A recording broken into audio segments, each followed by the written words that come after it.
Ladies and gentlemen, to stay up to date with all the latest and greatest podcasts we do, head over to Spotify and search for Wrestling Bytes Podcast, or you can head over to anchor.fm/Wrestling Bytes Podcast to get the newest episodes when they come out, as they come out. But we do thank you for going back and listening to the archives over on YouTube or back on one of those sites as well. And we thank you so much for listening at Wrestling Bytes Podcast.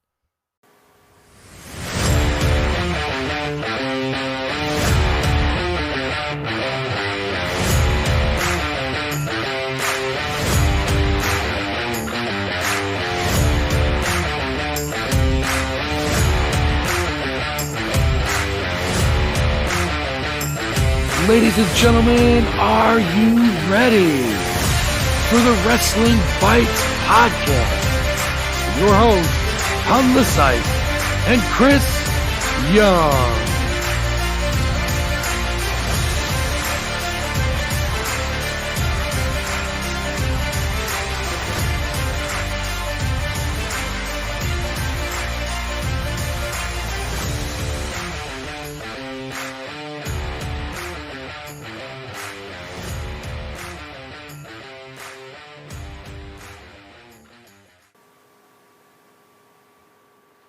Ladies and gentlemen, welcome to another episode of the Wrestling Bytes Podcast. I am your host, as always, Pun the Psych.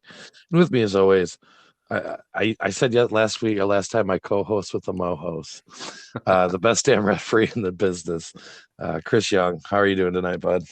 Oh, I am amped up, ready to talk some wrestling. How are you? I'm doing all right. Like, I'm always willing to talk some wrestling. I was the one that's been amped up the last few episodes, and now it's you, so... That's Sweet. right. I took my 5-hour energy. I'm not tired. Yeah, because you were pushing that all in the last episodes. So I'm gonna use your quote. This week in wrestling has been interesting. Yeah. I know there's a lot going on this weekend in Michigan Independent Wrestling. My results were hoping to hit the wire by now for IPW. They unfortunately have not. That show is still underway. But I have a guy there that's supposed to give me some results. So hopefully by the end of the show we'll have it. Yeah, we'll try it. If not, I'll have it on the next one. But a shout out to Dustin Lewis for that. I greatly appreciate you going and kind of going to give me a couple pictures and give me his opinion on the show, which we also welcome.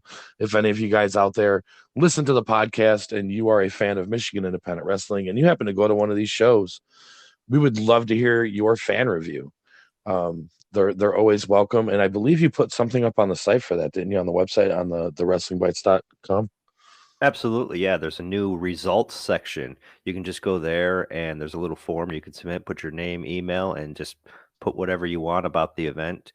Make sure that you kind of tell us exactly what event it is you're talking about. And we will post the results and we will talk about it here on the Wrestling Bytes podcast. Yeah. And also, I know you had talked about a voiceover, like a voice message system through Anchor. We have that, but I'm trying to save that for wrestlers to call in and leave messages. Like they could call in and cut a 2-minute promo on there. Oh yeah. That would be awesome. We'd love to play that.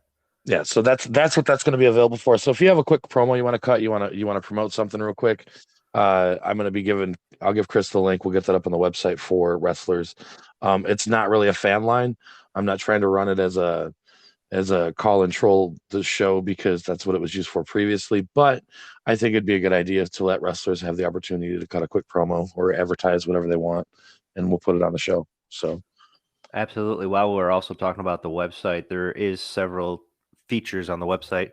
We list all of the events happening in the state of Michigan, all the independent wrestling events. You can go there and get a list of that and links to all of those. You can also find links to all of our social media accounts. We're active on Facebook and TikTok. We also have a YouTube account. You can link up us with there on all of that. And then, like I said, we just put up a results page so that we can stay up to date on all the indie stuff happening in the state of Michigan. And pretty soon we're going to be putting some news and information up there about some stuff happening. So go to thewrestlingbytes.com and stay current and up to date with what's going on in Michigan indie wrestling. Very well said. I guess it's time for us to grudgingly do the review part. like I said, we're when we have other content like interviews and such, we kind of try to shorten these down and only use the reviews for their ill-forgotten purposes of my God.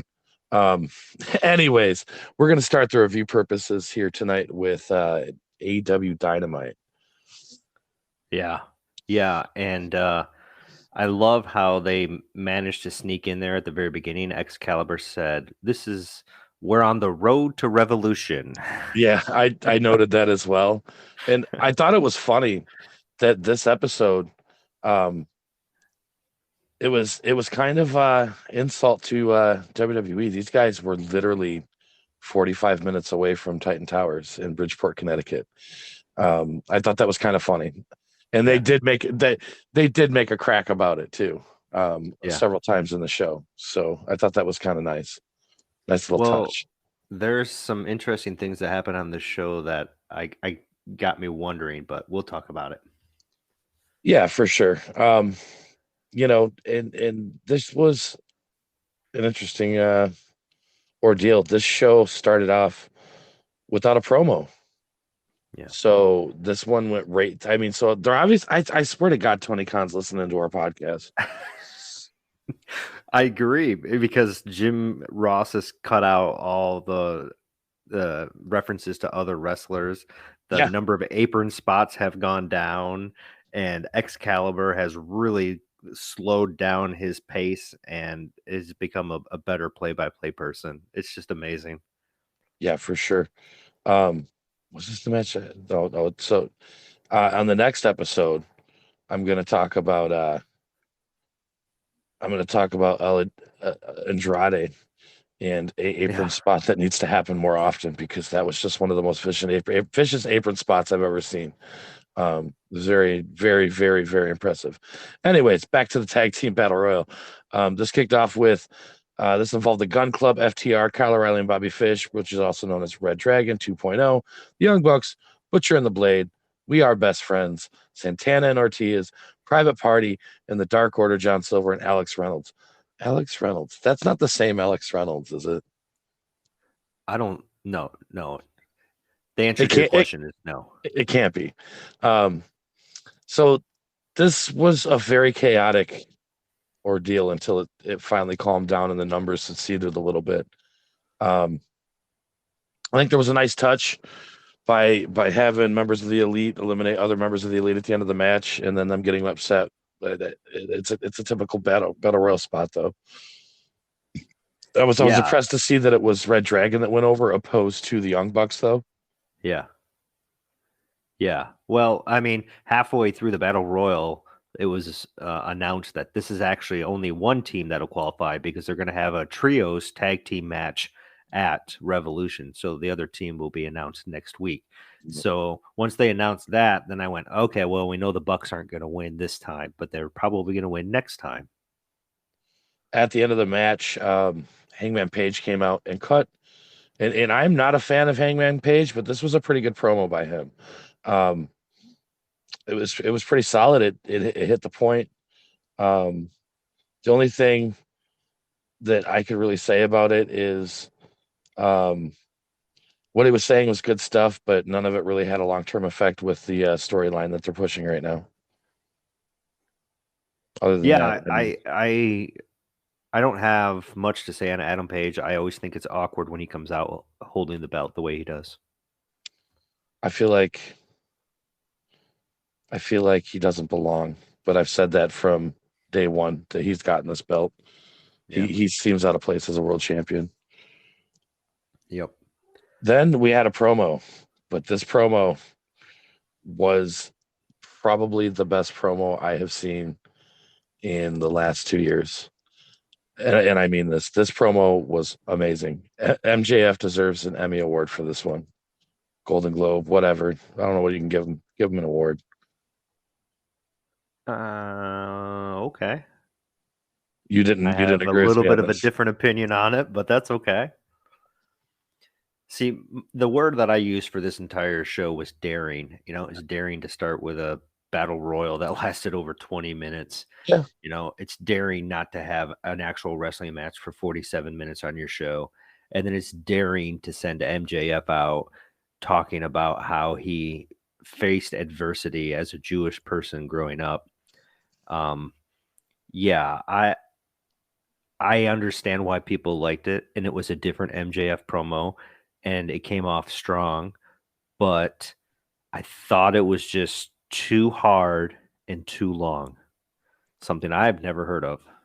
I think that this was great, and I think this was great for the reason of if you were dumb enough to get suckered by MJF in this one and actually believe any of this that he's doing, he's pandering to the audience to get a little sympathy heading into the pay-per-view.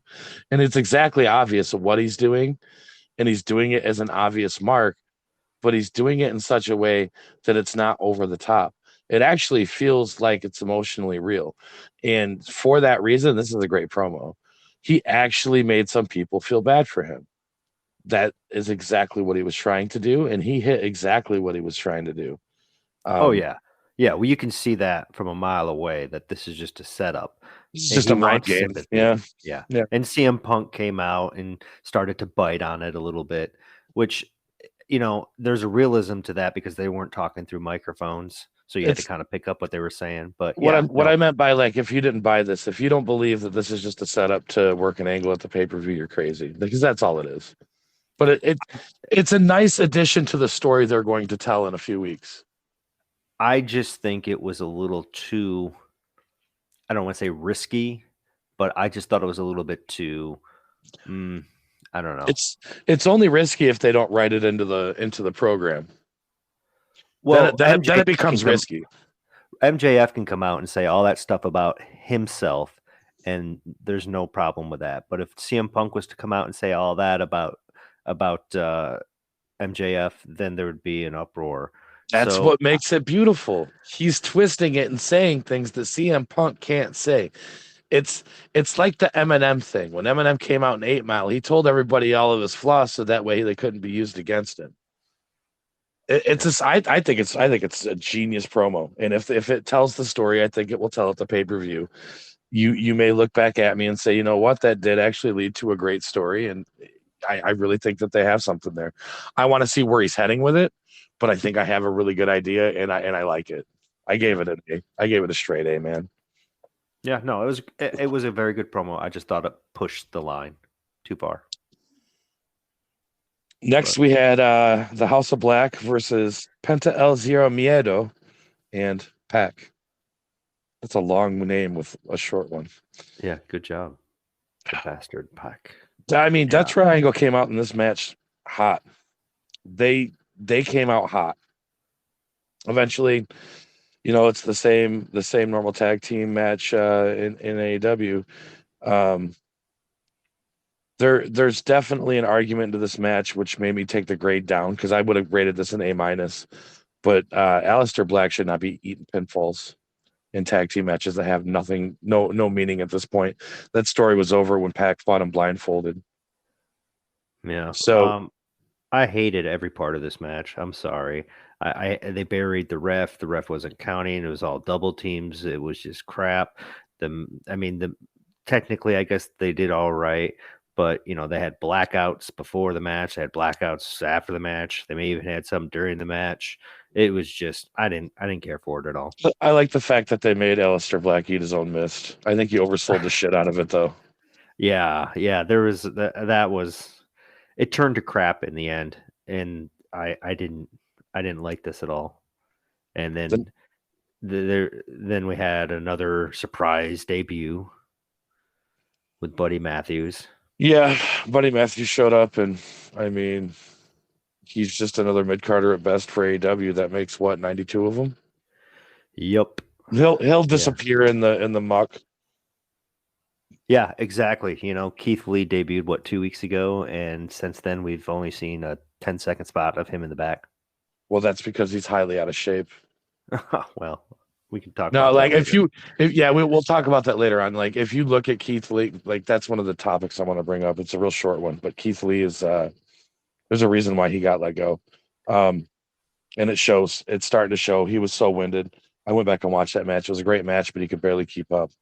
Then we had this promo with Chris Jericho and Kingston, and I'm not I'm going to let you start off with this one. Go ahead, because Oh I have a feeling we no, have the same thoughts on this one. no, it was all right. I mean, you knew this was gonna blow up the way it kind of did, and Eddie Kingston's characters is somewhat comical to me I like because Eddie Kingston. oh no, he's good. He's a good worker and he's good on the mic, and his character's entertaining. But he says dog pretty often, He and does. He does. this is an exact quote. He wanted to Jericho to know that he was a different kind of cat, right? But then he ended it with dog. So he says, I'm a different kind of cat dog. And all I could think of was the cartoon cat dog. Yeah. Yeah. I'm Yeah. like, he's a different kind of cat dog. But I mean, that's what I got out of this is that, Eddie's just going to be ballistic when he wrestles Jericho. Jericho's part of the interview was very C-rated. Okay, it was just an average promo. Kingston did say dog and cat and yo and stuff like that a lot, but his lines actually had a purpose. Um, like especially towards the end, that this is where they reference the first Greenwich is just 35 miles down the road. So I think that in this interview as well, Eddie Kingston also stung him. Jericho went in with the whole, "Oh, you're scared, you can't win the big one," blah blah blah, like the normal Chris Jericho ass run. But Kingston's coming in here saying, like, if he looks at him, he wants the old Chris Jericho. Well, ladies and gentlemen, if Chris Jericho could be the old Chris Jericho, trust me, he'd do it because it'd be a hell of a lot relevant than this sloppy wreck of what we used to know as a man called Chris Jericho is now. Um, my No, you're right. overall thoughts on this is that it got a B minus, and this just further proves that Chris Jericho needs to just retire. Yes. Yes, he should. So onward to Ricky Starks versus number 10 of the Dark Order. You know, this match fell short to me. I Yeah. like Ricky Stark's work a lot, but there was a lot of moves that fell off. Um, even to the discus clothesline, a lot of these moves fell off. Like their timing was off, Uh, and it was very one-dimensional type of a match. Um, they're just building for Team Taz to have multiple entrants into this. Um, yeah. if they're gonna have Starks win this match, he should have won it with his cunningness and using the ability of his lack of size to his advantage instead of whatever the hell that was.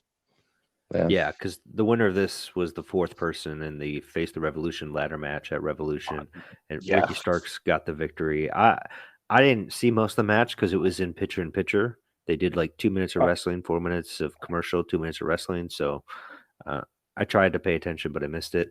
The only thing I did know was I was very happy to see Colt Cabana came out on stage when 10 came out. It was the first time I've seen Colt in about 4 months. So Yeah. shout out So to him. he has a showing record that's better than Veer Mahan. Where is that guy? He's still not here. He debuted on a dark show, but he still has not showed up on Raw. Where is this man? Yeah.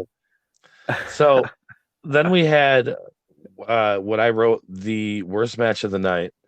I like the bunny character, and Allie's kind of hot, so like that at least gave me some visuals here. But man, Jade Cargill needs to go to wrestling school. I don't care who says it. I don't care if I get heat for it. Jade Cargill is greener than the suit she was wearing last week. The Riddler. Dollar General. Dollar General. Oh, well, it wasn't the worst match of the night, in my personal opinion. Well, I thought so. It was exactly what I was expecting. So, that's why I gave it a C. And maybe unfairly, I'm not expecting a lot out of these two. I was quite surprised that the bunny was able to, show me a lot during this match. Well, So this is what I didn't understand about this match, though, Chris. Okay, you've got a gigantic women's roster. You've got all these young girls who just want to be seen on television, and you book Jade Cargill against a heel. Mm-hmm. I don't mind heel versus heel wrestling if you can find a way to work around it. Unfortunately, this match did not at all, and I just couldn't get behind it. I was entertained because the Bunny did 2 super kicks, but Excalibur called them thrust kicks instead of super kicks. Excalibur needs to get taken out to pastures as hard as Chris Jericho. So Jade Cargill gets who the win. hell is Excalibur anyways? This dude wears up. Who is he? I wouldn't want to show my face if my commentary skills were that horrible. He's a former wrestler. I mean, he is not. He is not. He is. Yeah, he is.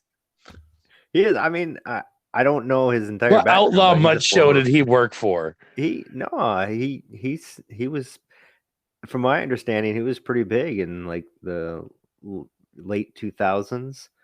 He had a stint in AAA, I believe.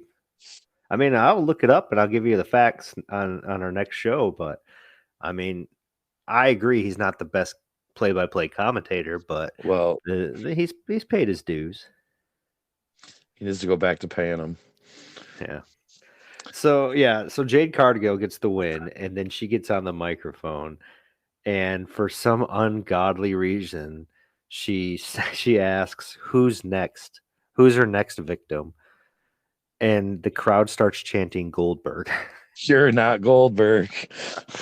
And I'm like, it's because they're throwing this undefeated streak down our throats. She's 27-0. I've watched her squash about 6 people. I don't know where the 27 comes from. Yeah. And it's like, that's synonymous. Whenever somebody asks who's next, everybody's going to think Goldberg. And, they can't deliver Goldberg. Well, maybe they can. He's done, his contract's over, so maybe they can. Well, maybe they can. Seriously, like, no. That was like a reference to the WWE. The Trios tag team match is like a reference to WWE because they're having a Trios tag team match. This just reeked of WWE all over it. It's sports entertainment all over it. Like, Then we had the main event, which was the match of the night. Yes, it was. I agree that this was the match of the night. This got low grades from everywhere, and I'm going to tell you right now that they're wrong. This was a solid wrestling match.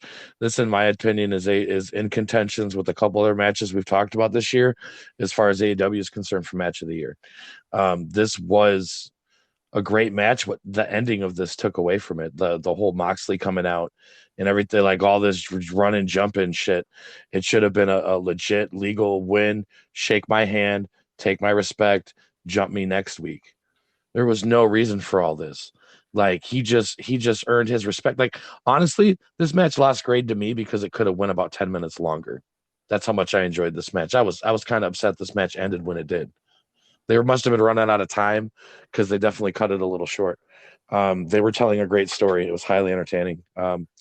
This would have gotten an A+ from me, but the ending with Moxley and the whole don't be surprised if you're the only person bleeding, and just the whole typical generic, like you said in the last match, felt like a very, very WWE-esque build to a pay-per-view.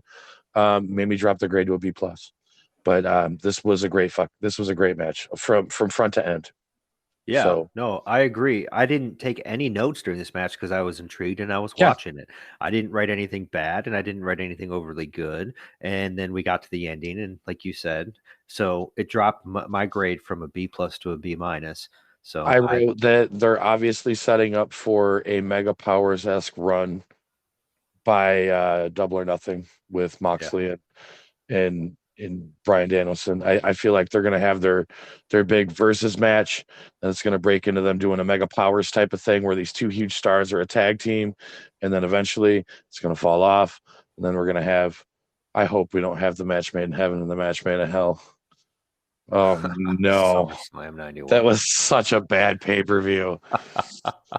Well, Jake's there, so you never know. But no, I agree. No, I mean, I think overall Dynamyte was a pretty good show. It was worth the watch. It was a B+er. AEW has been on the top of the echelon of shows. If a few matches fall flat here and there, there's still an overall entertaining product right now, and probably the most entertaining product out there. Impact was the leader there, and they've fallen off in the last month or so. But it was AEW's for the taking, anyways. If you want my opinion. Yeah. I don't know when we get into Impact here in just a second. They're doing a Speaking couple of of things that I Impact, like. So they are. I agree. Anything else on Dynamite? No. Okay. Well, then I guess that was Dynamite. Other than we didn't have to listen to Vicky Guerrero this week, so I'm pretty happy. Yep. So let's move on to Impact from the 24th. Yeah, the 24th Impact was an interesting. There was some pretty interesting wrestlers on this one, like Jay White. There was some interesting things that went on here. So we're gonna go over them. Chris, one of my favorite wrestlers in the Indies of all time, Chris Sabin, was on this show. He was in a gigantic tag group, but either way, yeah, he was in the main event. A lot of this show was kind of like a redo of the live event that they did the week before for No Surrender, but it came off well. So we started with the Moose promo. I don't know why they allow him to talk. BDCW. What? BDCW. Big Dumb Can't Wrestle. Yeah. Moose. Yeah. And then Heath comes out and challenges him. So it's going to be Moose and Heath at Sacrifice in 9 days. Well, it'll be next Saturday. Well, this Saturday as we hear it? Yeah, this Saturday. This Saturday, yeah. And then we cut to the back. Honor No More is here, but they're late. And then Moose is just coming back from the ring, and he says, "Don't come after my title and don't come after me." So this is what I'm liking about Impact. They do this thing where they're doing something in the back, and like the wrestler who just left the ring just kind of walks by. It makes you feel like there's like it's just real. Like this is not a TV show. It's like this is something that's it's legitimate. So it feels nice. It's different, and I enjoy it. They do it several times throughout this where they cut to the back just as soon as they're walking through the curtain, and then they either cut a promo or they run into somebody. I really think that's good. I enjoy it. Yeah, I think that it's interesting. I like that the way that they do some of their storylines, and I like the way that they're running some of the little intricate things like that. Sometimes the little things mean more than what most people think. Yeah. Yep. So then we get our first match of the night. Jordan Grace versus Matt Cardona for the Digital Media Championship. No disqualification, no countouts. This is basically the third time we've seen this match, and now they've had all these stipulations because it's Matt winning by screw finishes. And since it's digital media, they brought a lot of electronics. Yeah, he needs to stop running game on future baby mama there. But I mean, overall, this was a interesting match. I generally like Jordan Grace's work, but this just doesn't hit her niche. Hokey. That's what I said. This match was hokey. I quoted Jim Cornette and said outlaw mud show-esque. Pretty much. This looks like that gimmick match that you see right before an intermission at an indie show. Yeah. It's at one point, they're using all sorts of electronics, DVD players, keyboards, mouse, and then she goes under the ring and grabs a black cloth bag, which traditionally carries thumbtacks, and she dumps it out, and it's all flipped cell phones, and you're like, oh my god. Like it's kind of like the Legos and indie shows right now, which I like the Legos because like at least it's a real pain that most people have felt in their life because we've all had kids. But at some point in the song, I was waiting for the audio to start playing in the background. Damn, it feels good to be a gangster from Office Space, because all this stuff was getting destroyed. But no, I was wrong. This got a C-. I didn't really get behind this match, even though it was Jordan Grace, which she can call me anytime for an interview, personal or on the show. I'll keep that going too. I don't know. She could carry me around anywhere. I'll get in a little toddler case. She can just like a little backpack. She can just stroll me around. It'd be great.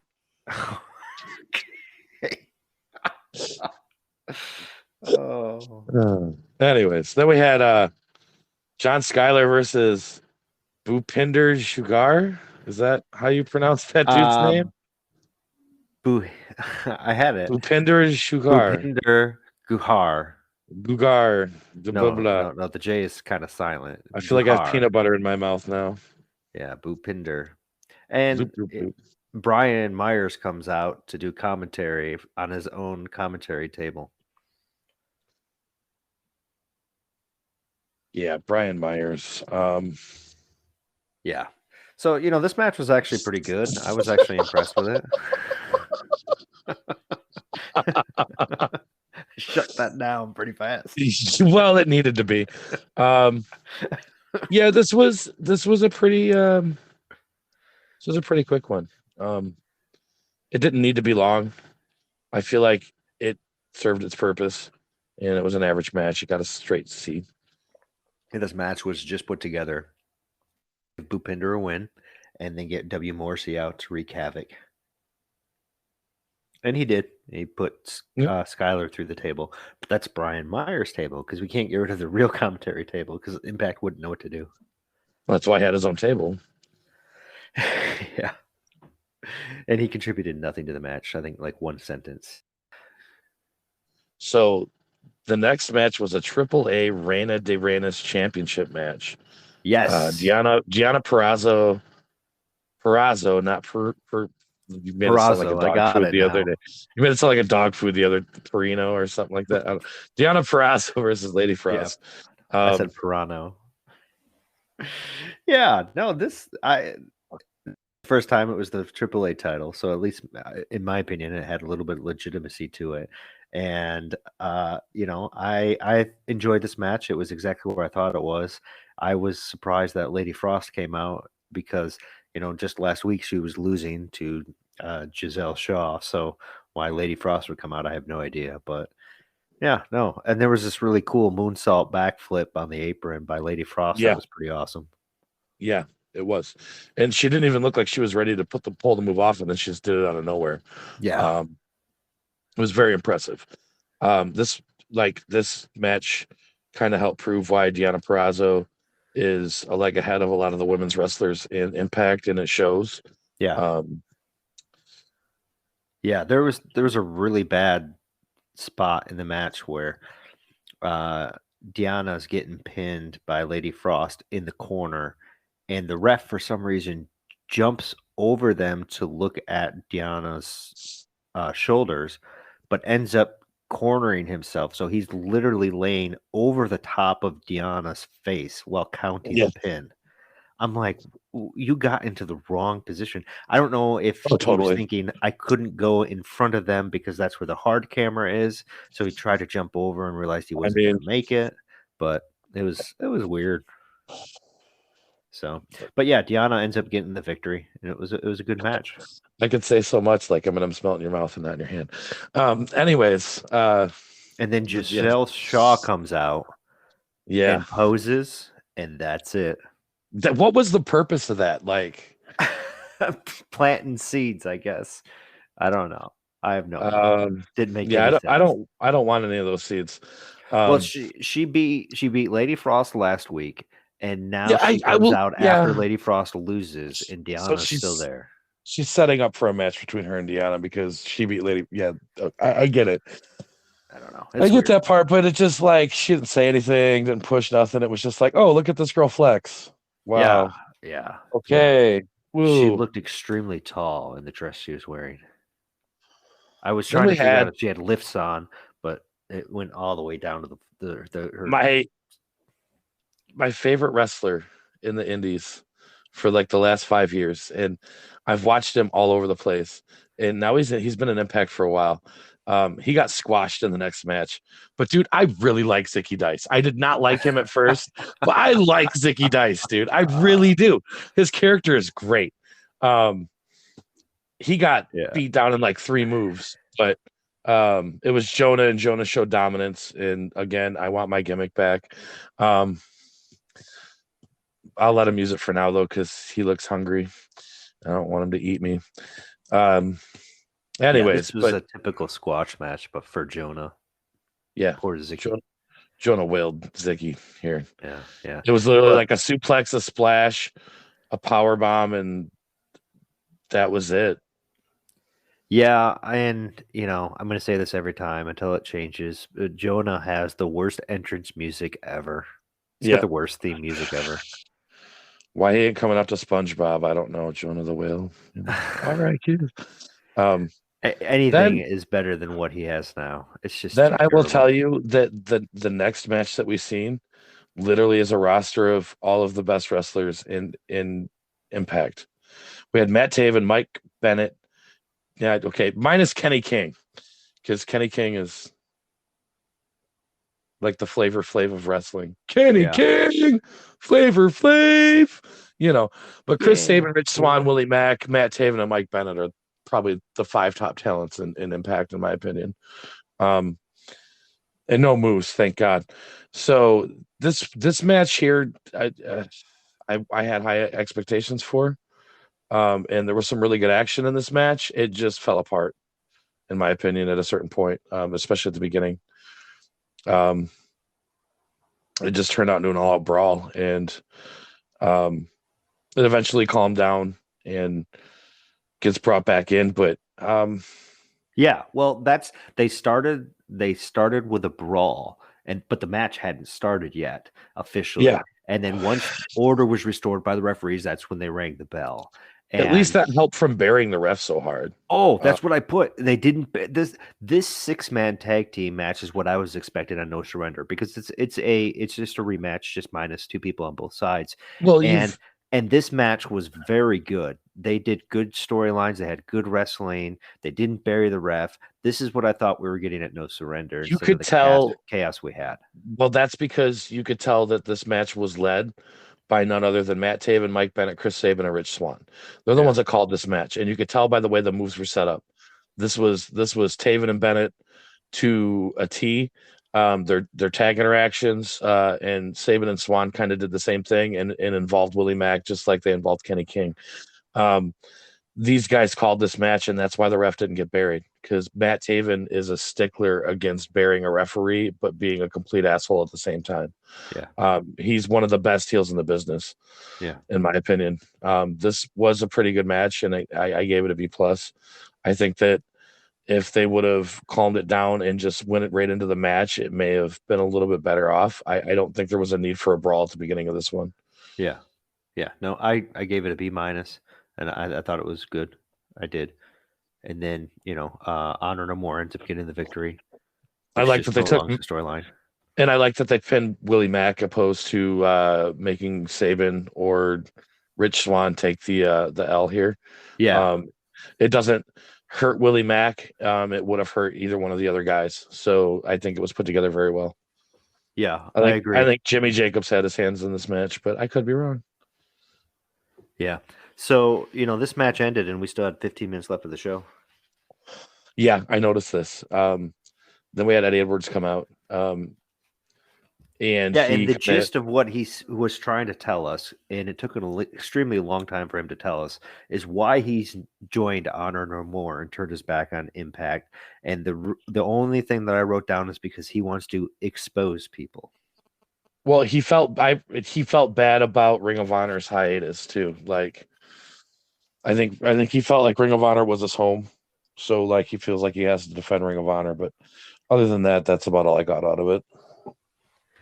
Yeah, so I was actually pleasantly surprised on how well Impact was this week compared to what they put on for No Surrender. And then for sure. I went back and looked at some of the other reviews on No Surrender, and there's a lot of people who gave glowing reviews to No Surrender. So I'm not exactly sure if maybe I'm being too critical, but again, Impact was a fairly good show. I think it was again worth the watch. Yeah, it was definitely worth the watch. I just think there was a few flaws, but I mean, they weren't horrible. I don't think it was anything that took away from the show to the point where it was like, this is awful. It's better than what it has been lately, and I'm interested to see where they go with this. So yeah, and more importantly, everybody who's involved in a storyline had some TV time. So like even though Mickey and Chelsea didn't wrestle, they had a little segment in the back, and all of the storylines continued.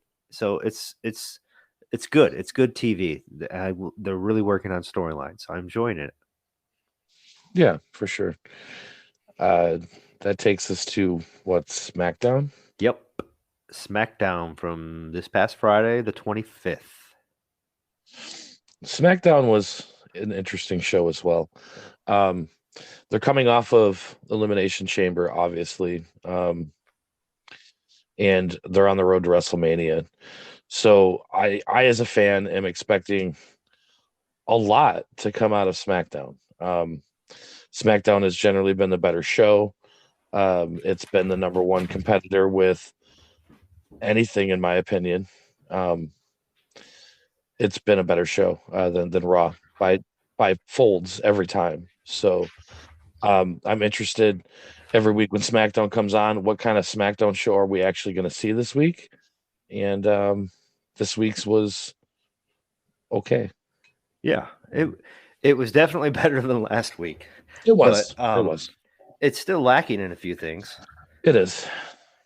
It is. So we started the show with a long Brock and Roman recap, which I'm not sure why they're showing it, other than the fact that we know Brock is here today. But it's just kind of like, I guess maybe if they think they have new viewers and they need to catch everybody up. I don't know. I guess not everybody gets the network, so not everybody watches the pay-per-view. So I think they're still going on that premise that like these are still pay-per-views and not like on like a streaming service. You know what I mean? So yeah, yeah. This started out interesting because we were in Hershey, Pennsylvania. Pat McAfee did a good job hyping the show. Michael Cole's already in the ring. Introduces Ronda Rousey. She comes out all smiley and happy for once. And there's this whole Cole asked Rousey why she decided to return to the WWE. 3 years, breaking her hand, having a kid, a bunch of stuff that nobody really cared about. Then Michael Cole stroked her ego for about 2 minutes, talking about all of these things that she's done. And then, okay. And then we had Charlotte Flair come out. And Charlotte, you knew something was odd because Charlotte only came halfway down the entrance.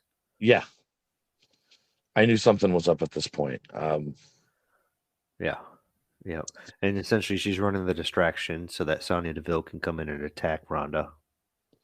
Yep, which sets up for what everybody wants to see, anyways: a match with Sonya Deville and Ronda Rousey that gets told in a segment shortly after this with Adam Pearce. Yeah. Yep. There was two things Ronda needed to work on. One was how she held the microphone, and two was how she spoke into the microphone. I am proud to say that she can finally hold the microphone correctly. However, she's still awfully quiet, and it's very difficult to hear. You know what else she can hold really well? Moving on. Next match. Angry. No. It ain't that. Okay, you're thinking in the wrong direction here, Chris. No, that angry face that she has. Oh, it's always one dimensional, and it always looks like she's trying to not poop. Yeah.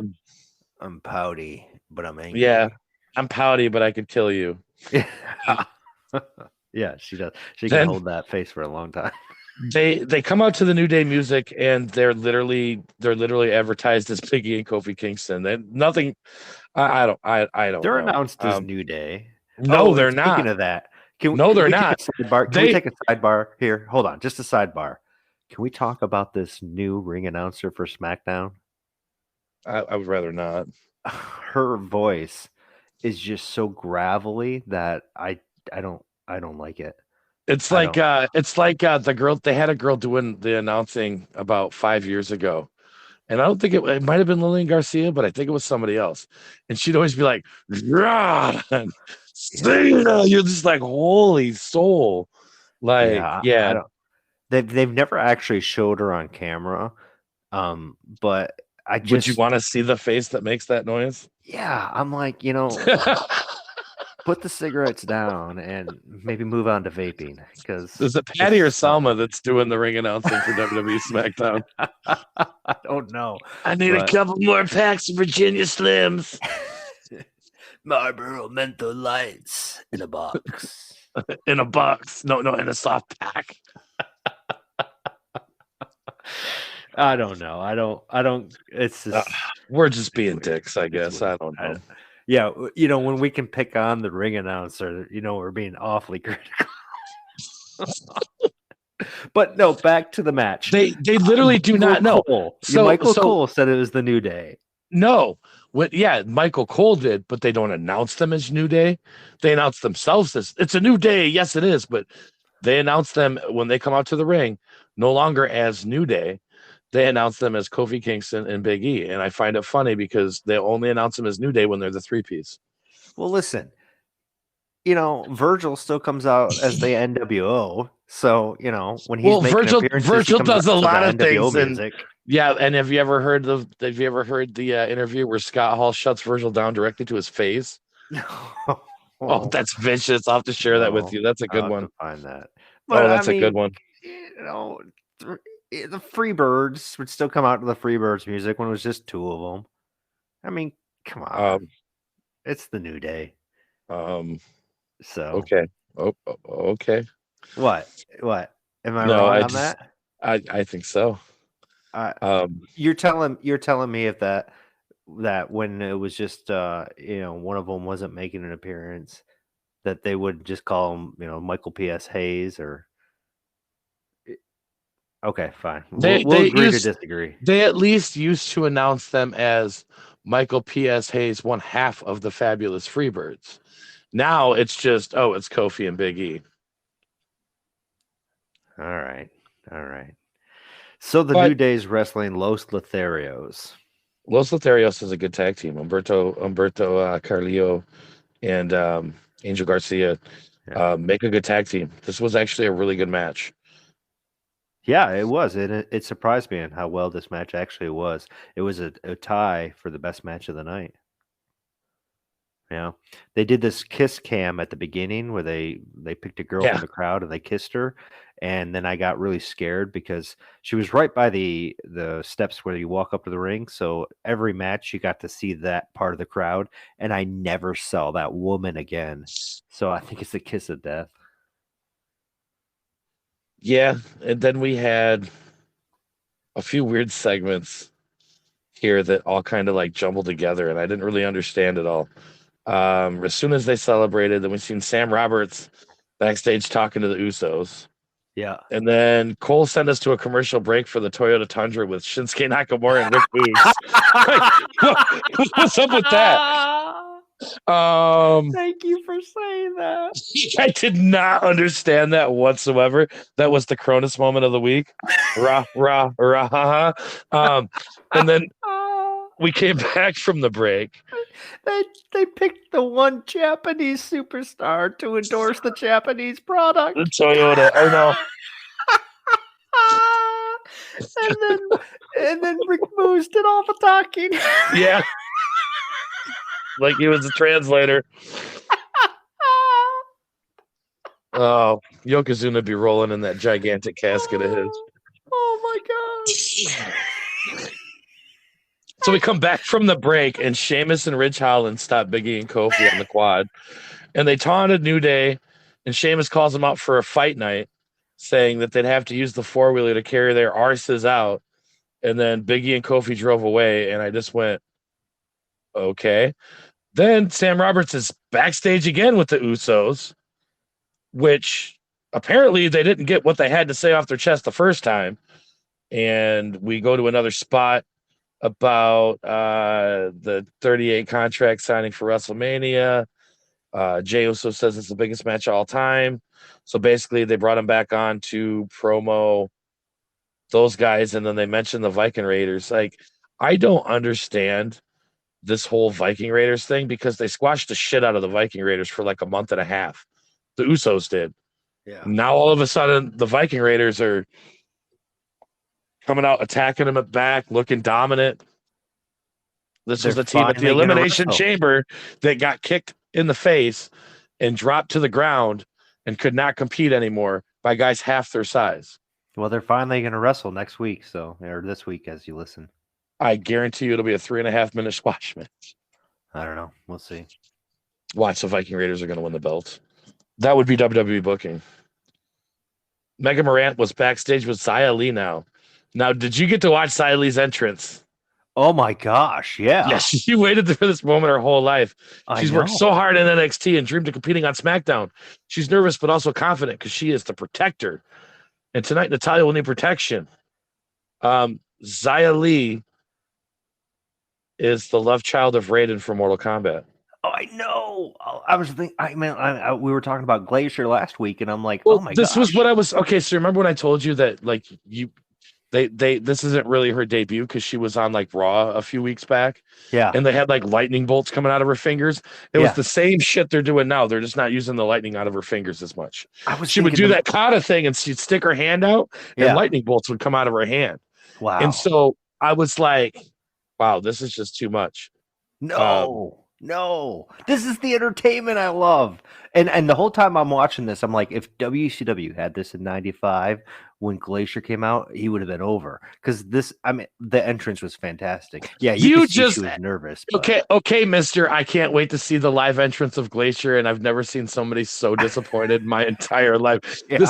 It was like finding out Santa Claus wasn't real, okay? Like this guy was mad. Like I was all the way home. Like he like sulked as he ate his Burger King that night, bro. Like, like buck up, Chris, buck up. But Glacier's entrance wasn't as cool as I thought. It was not as cool in person as it was on TV. But no, I loved her. I loved her entrance. I thought it was fantastic. It really set the groundwork for the fact that I was interested in what she was going to be able to do. And she ended up wrestling Natalya, and I was impressed. I was very impressed. Natalya is a great wrestler. She's probably one of the better female wrestlers in WWE. Did you know she has more wins than any other female? Yeah. Did you know that top she was wearing definitely gave her some attention where she was looking for? Yes, there was a few shots where she was leaned over to the outside. And it was obvious. They were obviously showing the goods. Okay, like. Yep. Obviously. Yeah. But did you know that she has more wins than any other female?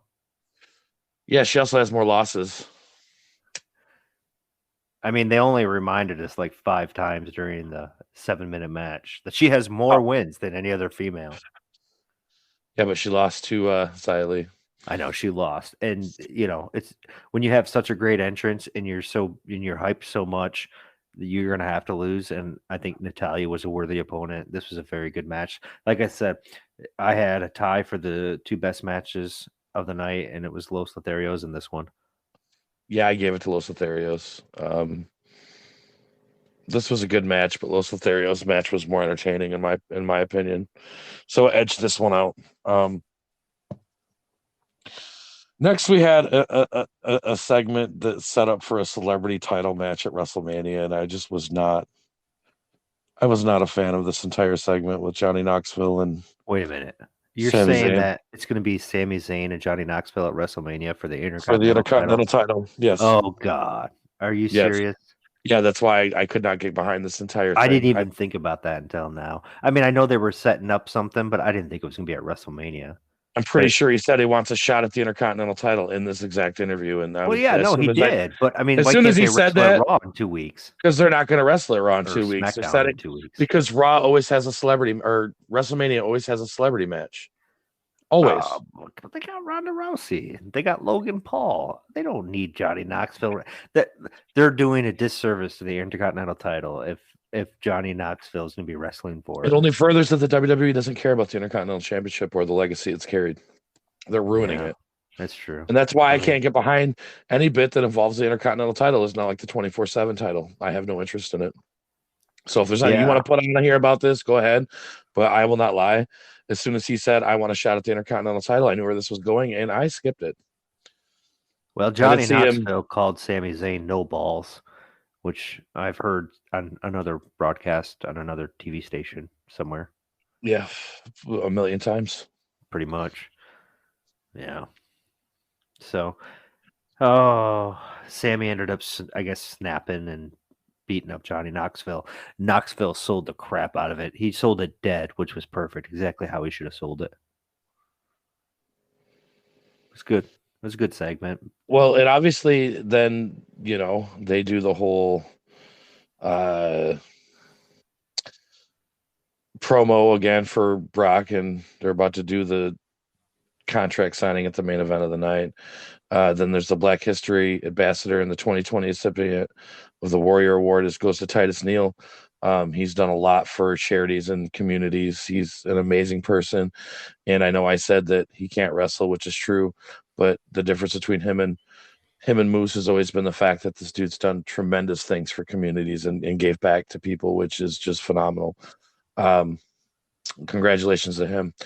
Then we go back and there's some more Sami Zayn. Pierce doesn't throw Lazami. Ricochet walks up and they set up a match for next week for the Intercontinental Championship between Ricochet and Sami Zayn.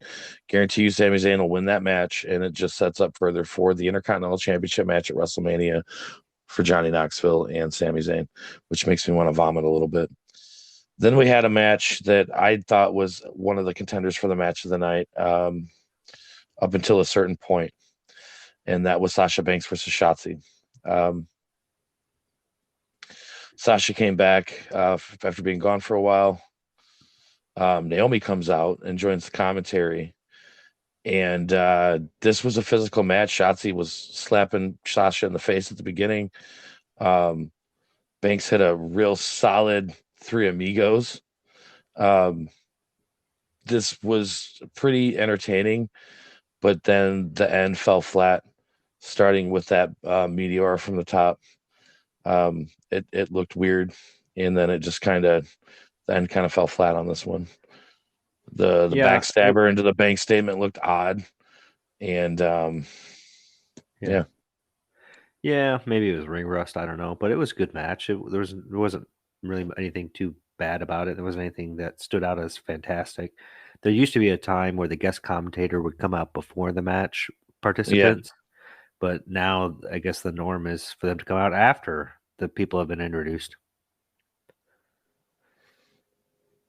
Yep, and then Naomi announced that Sasha and Naomi will be the next women's tag team champions.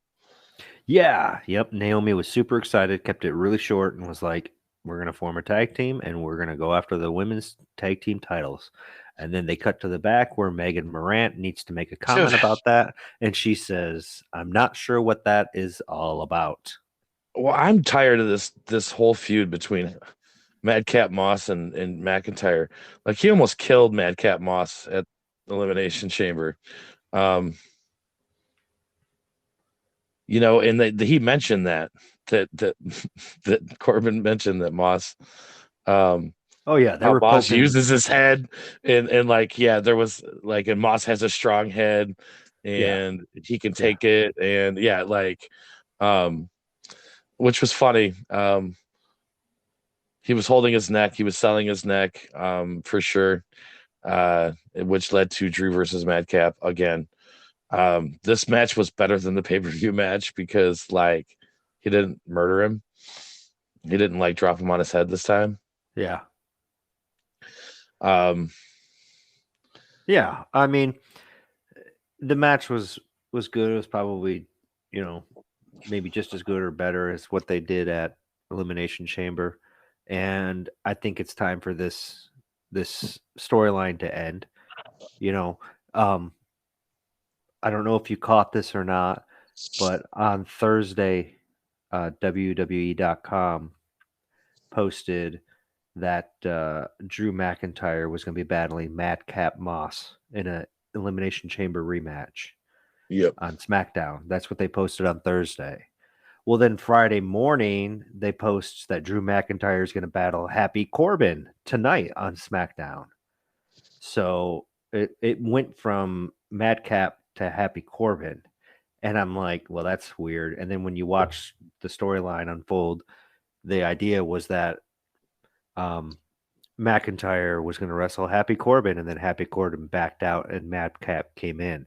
So obviously, the story hadn't even been written yet on Thursday, Right. which is These are just throwing these matches in to kill time. yeah. So I don't know. And It's they were just obviously kinda shows killing the time chaos. here because when we came back from that segment, it was another recap of Ronda Rousey and Charlotte Flair and Sonya Deville from the show kickoff. Then Miranda's backstage again, this time with Ronda Rousey, and they're asking her about her match with Sonya Deville next week. I know they're trying to build anticipation, but she didn't really do that. Like she just was saying about getting bullied by Sonya and Naomi. Okay, but you could have just booked this match, and I don't think it would have made a difference. Again, I feel like this was all time fillers. Then we Yeah. go to the ring for the contract signing, and we're getting ready for this Brock Lesnar Roman Reigns thing. Yeah. Now, I understand this is a title for title. This is going to be a huge thing. But you do realize that us as wrestling fans in the last 5 years have seen this match several times. Yeah. I'm not excited for this main event. I don't care who wins it. I don't care if it's Brock Lesnar or Roman Reigns. I'd rather see Roman Reigns get it because he's full-time wrestler. Right. But to be honest with you, I have no vested interest in this match whatsoever. I don't really care who wins this match. It does not affect me as a wrestling fan either way. And I know it should, but it don't. And I don't know if it's overbooking or over pushing this to make it like, I don't know, when you've seen Hollywood Hulk Hogan finally get in the ring with Sting at the end of the NWO angle, it was a payoff. This was something that they booked a few years ago. They're trying to get the payoff from, but unfortunately, it's just not working. Yeah. This promo was long. This was drawn out. And Brock Lesnar needs to have a mouthpiece. Yeah. Yeah. We agree on all of that. And I'm not a big fan of contract signing segments. They always go too long. We always know how they end. And Heyman's we try promos to are usually on point, but these fell short too. yeah, this Like was I all. just I don't want to end wrestling shows with talking segments, and this is how it ended. So, ugh. yeah, I mean, even the corny Mr. Dick comments didn't save this one, which were kind Yeah, of and funny. they're still pushing this Madison Square Garden event happening on Saturday, and Yeah. Bobby Lashley's supposed to wrestle. I guess I don't know. Yeah, I don't know what that sets up for, if they're going to eventually add Bobby Lashley to this match. I don't know. I don't know. Um, It's all a cluster of nothingness right now. yeah, they're doing what they have been the last few years, and they're trying to build to a WrestleMania story. But the problem is they don't have the story. Yeah. It's like the underpants gnomes in South Park. Collect underpants, question mark, profit. Big build match, question mark, money. They don't know what to do with it. Yeah. So they made it title for title because they had to have some kind of significance to a match that, quite frankly, isn't as big as what they think. Yeah. Yeah. You're right. I'm sorry, but Hangman Page taking on anybody he hasn't fought yet has a bigger draw than these two guys. Well, when you mean bigger draw, you mean more of an interest. They really failed this year by not booking Randy Orton in the main event at WrestleMania. He was white hot, and they just faded him out of TV. I don't understand it. Riddle was white hot. He was the original booking to be a main event of WrestleMania this year, and his character was huge. And so now they're going with two guys that have been previous draws that they could lean on. And experience wise, is it a bad move for WWE? No, it's pretty smart for them, but they're forgetting what made them so successful so many years in a row. They took a risk. It's something they're not willing to do right now, and it's very obvious. This is the safe bet WrestleMania right here. Huh. Just my opinion. But no, the match this was a better SmackDown than what it has been. Yeah. They still need to get off all these recaps. We don't need to be reminded of all this stuff all the time. It's to the point where I feel like it's starting to actually insult the intelligence of a wrestling fan. Yeah. Yep. We know why they do it, but we don't agree that they need to do it. No, we Constantly, know no. why they do it, but they shouldn't be doing it as often as they are. No. And that is our reviews. Yep, that was SmackDown. So real quick, let's hit on the two results of the independent shows from Michigan this past weekend. Don't have a lot of information on them, but this past Friday, Pro Wrestling All Stars of Detroit presented Frozen Friday in Brownstown, Michigan. There is a new PWAS Junior Heavyweight Champion. The Human Highlight, Isaiah Moore, defeated Amazing Nate Matson. And from my understanding from some of the reviews that I read about it, I didn't actually see the match. It was actually a fairly decent match. And Isaiah really earned the victory in this one. So congratulations to Isaiah Moore, the new Junior Heavyweight Champion of Pro Wrestling All Stars Detroit. Yeah. And then on Saturday, Imperial Wrestling Entertainment presented Backbreakers Ball in Houghton Lake, Michigan. I don't have any results, but they did post a couple of pictures on Facebook, and they had a great turnout. I mean, it looked packed in there. I mean, we're talking upwards of 250. That's So, good. yeah, great job there. So as soon as we get results, we'll pass them on. And just as a reminder, if you want to submit results from an event that you went to, or if you're a promoter, want to submit results, you can go to our website, thewrestlingbytes.com, click on results, and fill out the form.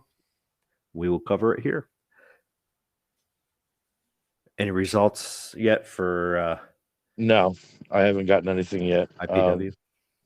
No, he's Cool. got to come back from Battle Creek. So I highly doubt I'll get him tonight. But if not, I'll report on it on the next show. I know that there was high anticipation for the show in Battle Creek. There was definitely like storylines that were carrying over from Vandermill Ciders. So I'm interested to hear how that worked out. Can you confirm if Solo made it? Oh, he did. Good. Yeah, he didn't end up in Grand Rapids. You'll hear that a little bit later on in our interview with Solo. Yeah, he was confused to where the booking was. We sent him in the right way. That's what we do. That's what we do. So, yep. Okay. So that's good. All the results are in. Fantastic. Where are we to move to from here? Well, you wanted to talk about an unsolved mystery, and I think that's where we should start. And it's not Veer Mahan because nobody knows where the hell he's at. Yeah. Yeah. But I don't know. At an alarming rate in wrestling in the last year, and it's becoming more prevalent again now as it was previously, and it kind of comes in waves. Wrestlers are exiting out of their contracts without really saying a word and just magically showing up in other companies. Not to mention all of the releases, a lot of requests of release, requests of getting out of contract, and it's happening at an alarming rate. People are running from the WWE faster than they can book anybody. It's happening in other companies too. Like, they had the subtle fallout of a Ring of Honor. And even AEW now with Cody Rhodes and other people that have been let go recently. Tony Khan doesn't make gigantic press releases on these guys. Joey Janela was recently released from the company. Nobody has a clue. When they got rid of Havoc, nobody really had a clue. He doesn't make it public information. It's not a thing like WWE where you see these things, but there's been guys, such as the most recent one, and I know this is what you're chomping at the bit to talk about. Cesaro this week was contract expired, I believe, and he did not resign. It's my understanding that his contract expired the week of Elimination Chamber, because you remember they taped SmackDown, and then his contract expired. Elimination Chamber happened, and then he was on that SmackDown because it was taped. Yep. And that was we mentioned he seemed off on that match. He was wrestling Happy Corbin, and he just seemed off. And I think he knew. Now, we know now it's because his contract negotiations had fallen through, and it looked like he wasn't going to get re-signed. So, I mean, I hate to say that he's such a good worker, but I would hate to say that it impacted his work, but it was obvious because at the time we were talking how off he looked. Well, they've given him several big pushes over the last couple of years and then just didn't do nothing with him. Yeah. And Yeah. the fact that they've let it go, it's interesting. Um, And and the phraseology that they're using about people quietly leaving when their contracts have expired and then they don't resign. I don't understand what that is, you know. I, that's not quietly leaving. That's business, you know. That you could just say that they chose not to extend the contract. I mean, I don't know what's so quiet about it. What, because they're not putting out press releases saying this person is no longer with the company. I mean, yeah. and that kind of goes back to when we were talking about Shane McMahon, that there was no press release. You know, I Yeah. find it kind of surprising that they're not going to do a press release when they cut somebody loose from their contract, like they apparently did with Shane McMahon. But I Well, don't there's find some. it surprising when they don't do a press release when somebody's contract expires. I think because they have to do the release when they release them. I don't think that they want it to be public knowledge. On the other hand, and this isn't the last of this. We have more of this to expect in the future. I will give you guys the best meteorologist forecast that I've come up with from all the research that I've done on this. Because you said you want to talk about this, I did some research, and at any point in time, these wrestlers that I'm going to list off this year, you could see disappear just like this. Edge is one of them. Elias, MVP, Paige in June. Um, Alexa Bliss is only signed through 2023. You're looking at, on top of that, Jim Ross's contract expires. Joey Janela's just expired. They did not renew it. FTR is only signed till July of 2022. They've had a lot of issues with AEW. I do not foresee them re-signing their contract. Brian Cage, I believe, was already let go of AEW without any known. Tony Schiavone's access to 2-year contract extension, so he'll be there for 2 more years. Um, the one that everybody's looking at right now is MJF in 2024 for AEW.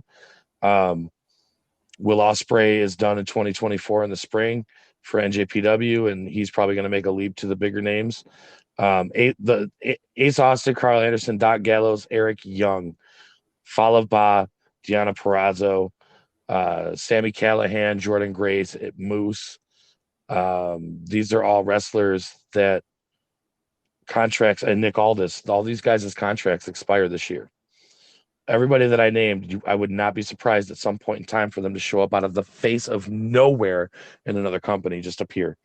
Um, when contracts expire for some reason, it's not as much public knowledge unless the wrestler makes it public knowledge. Cody's contract expired when he was giving all those exit promos. Was Cody? Did his contract expire, or did he get a release? His contract expired, and they did not wish to re-sign with him because of difficulties he had with Tony Khan. Oh, So no, they just agreed to disagree and leave it at that. So yeah. I don't.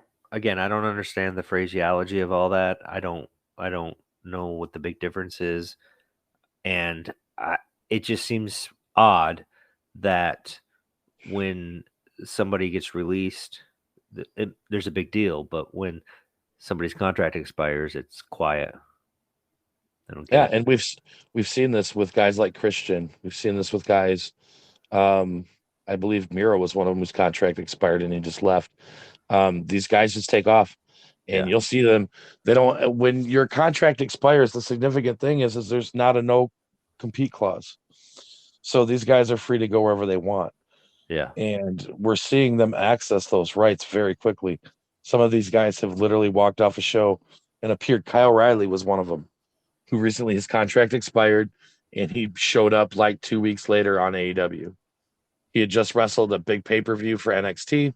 Within 2 weeks, he was in AEW. yeah, So Bobby Fish was the same way. Adam Cole was the same way. Adam Cole didn't get released. He just didn't resign his contract. The only reason we knew about Adam Cole is because Adam Cole made it public. That's the difference. When a wrestler gets released, it's really up to them if they want to make it public information or not. yeah. Yeah, it all gets reported because I haven't seen a comment from Cesaro on his release or on his No, no not yet. signing. Not yet. So it's just all rumors and other people are reporting it, but he hasn't made a comment. Yeah. WWE hasn't made a comment because it's just business. People have moved on. So, Yeah. all right. Yeah. You mentioned Cody Rhodes. You got some information on Cody? Yeah, there's a lot of speculation right now on whether he's going to WWE or not, or what he's going to end up doing. Some people speculate that he's just at home being a father. That's not going to last long. Um, the WWE, he's been seen at the Performance Center. The WWE is going to end up signing this guy. I don't really think this is a work. I think he was really unhappy, and a good source if you want some insight on the whole Cody situation. Kenny Omega just did an interview with what was that Fight Podcast, and he basically said that there's all these different EVPs. They had all these different ideas, and Cody ended up in his own little world on the side, expecting that all these ideas were going to go, and they weren't going. A lot of the things he came up with weren't working, and he was very frustrated because he didn't feel like he had as big of a say as he did when he first started in the company. It makes a lot of sense for WWE to pick up Cody as a promotional aspect as a wrestler. He's only got a couple years left in his wrestling career. Let's be honest, but I think everybody's missing the big picture here. What's the biggest thing that has been removed from WWE this year? Their ratings. Yeah. Well, those took a dump when Triple H had a heart attack. So what could they be bringing Cody in? Oh, probably to do exactly what he did in AEW, but with NXT. I could see Cody taking over Triple H's role within the company. Yeah, He was I already guess you're right. I mean, he was already doing it it would for make sense. AEW. Yeah, he could. I mean, way back when, wasn't he a part of Florida Championship Wrestling Yeah, when they were a early developmental? yeah. I mean, he was a worker, but he was also helping behind the scenes because his dad was And there. and I mean, if you want to give the book to somebody that has some experience of watching somebody else with a lot of experience run a book, Dusty Rhodes ran the book in a lot of companies. And I mean, he obviously proved he like if you're gonna hire anybody to bring in new talent to a company, why wouldn't you pick Cody Rhodes? Cody Rhodes is the reason why 90% of the talent in AEW is in AEW. He knows I what it think took to get him there. I think Cody understands he's not an everyday wrestler anymore, No, and he gets that. I think he does, and I think he's enjoying some of this time off right now.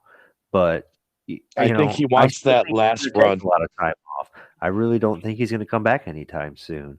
I But do. if he does come back, you're right. NXT would probably be the best fit for him behind the Well, scenes. what I see them doing with Cody Rhodes is what they should have did with Jeff Hardy, and that is they're going to bring him in. They're going to give him that last hurrah. I would not be shocked if you see Cody Rhodes win a major title for a few months and then drop it and kind of fade away. Um, I think that he's deserved his last run for everything that he's done, and I think WWE will give it to him. I think that they'll use him to catapult them from WrestleMania into SummerSlam and Survivor Series and into Royal Rumble. At that point, he'll fade out where they'll work on their next WrestleMania feud. Um, if they do that, they give him his final run, then he has the opportunity to go in and hands on a NXT. I think it's a genius move for the company. It's probably the best acquisition that WWE's made in a couple of years. I think Cody Rhodes was a company man who didn't really want to leave the company, but had no choice based on the way they booked him. So, Yeah, only time will tell where he goes. yeah, for sure. 100%. Any And other that's news information you want to talk about? I think that's really all I've got as far as wrestling news. A lot of is pretty much just Road to WrestleMania crap. Yeah, we don't need to talk about that. No, because nobody knows what's actually going to happen. Yeah. I've still seen When they're still writing SmackDown the day before and the day of, then they don't know WrestleMania yet. when dirt sheet writers are still talking about the potential of Stone Cold showing up, then Oh I gosh. know they have no idea what's going on because Yeah. Stone Cold's not going to wrestle again. He has admitted he can't go. how he used to go, and he don't want to be remembered that way. He's not coming back. I will tell all of the listening audience, if you think Stone Cold Steve Austin is coming back and wrestling a full match at WrestleMania, I will tell you the same thing that I tell my co-host Chris Young. Get the net, people. Come on. That's the problem. It's all over the net. Yeah, well, y'all need to unsubscribe to some things on the net then. Yeah. Because it's bad. I think there's a better chance Booker T will come back and defend Texas than it would be Stone Cold. I'd actually probably rather see Booker T come back because I think he's still got it because he teaches wrestling in his own gym and has his own promotion. Yeah. So, all right. Well, good stuff. Before we get to our interview with Solo this week, let's hit the 5 or 4 events happening in the state of Michigan this weekend. You ready? Go for it, buddy. Okay, we're going to start with XICW Extreme Intense Championship Wrestling presents Best in Detroit 25, Saturday, March 5th at 7:30 p.m. in Detroit, Michigan at the International Institute of Metro Detroit. You will see former WWE superstar Sam Gotch take on The Process MM3.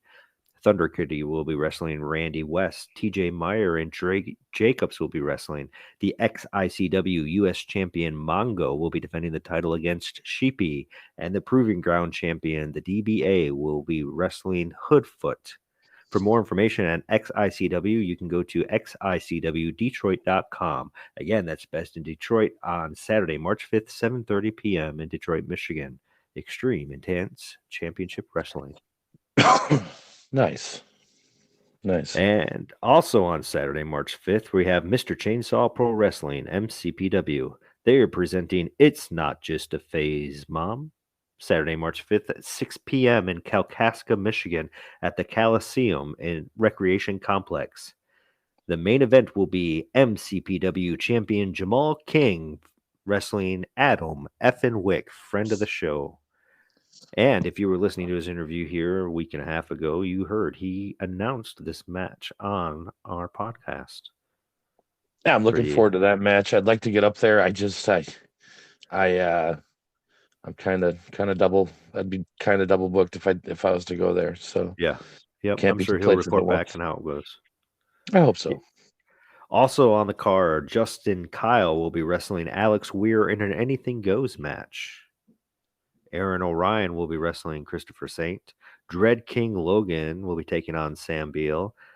Movado will be taking on friend of the show Max Morrison. Also scheduled to appear Conrad Lukes, Uncle Chase Bennett, Isaiah Bronner, Jack Price, and Brutus Atwell. For more information on Mr. Chainsaw Pro Wrestling, you can go to facebook.com/MCPW online.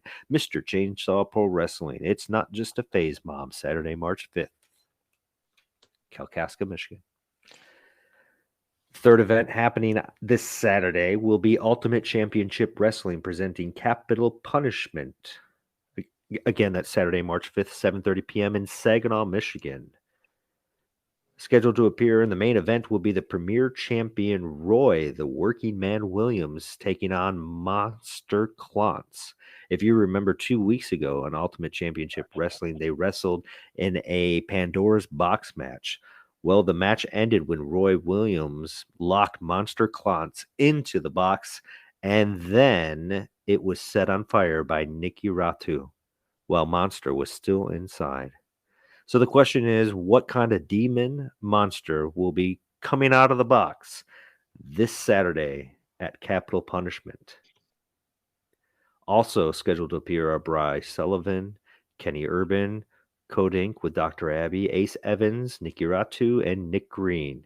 If you want more information on Ultimate Championship Wrestling, you can go to facebook.com/ucw.bay City.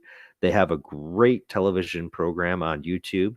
You can find them UCW Friday Night Star Slam. Keeps you up to date with weekly shows, letting you know what's happening in UCW. Again, that's Ultimate Championship Wrestling presenting Capital Punishment this Saturday, March 5th at 7:30 p.m. in Saginaw, Michigan.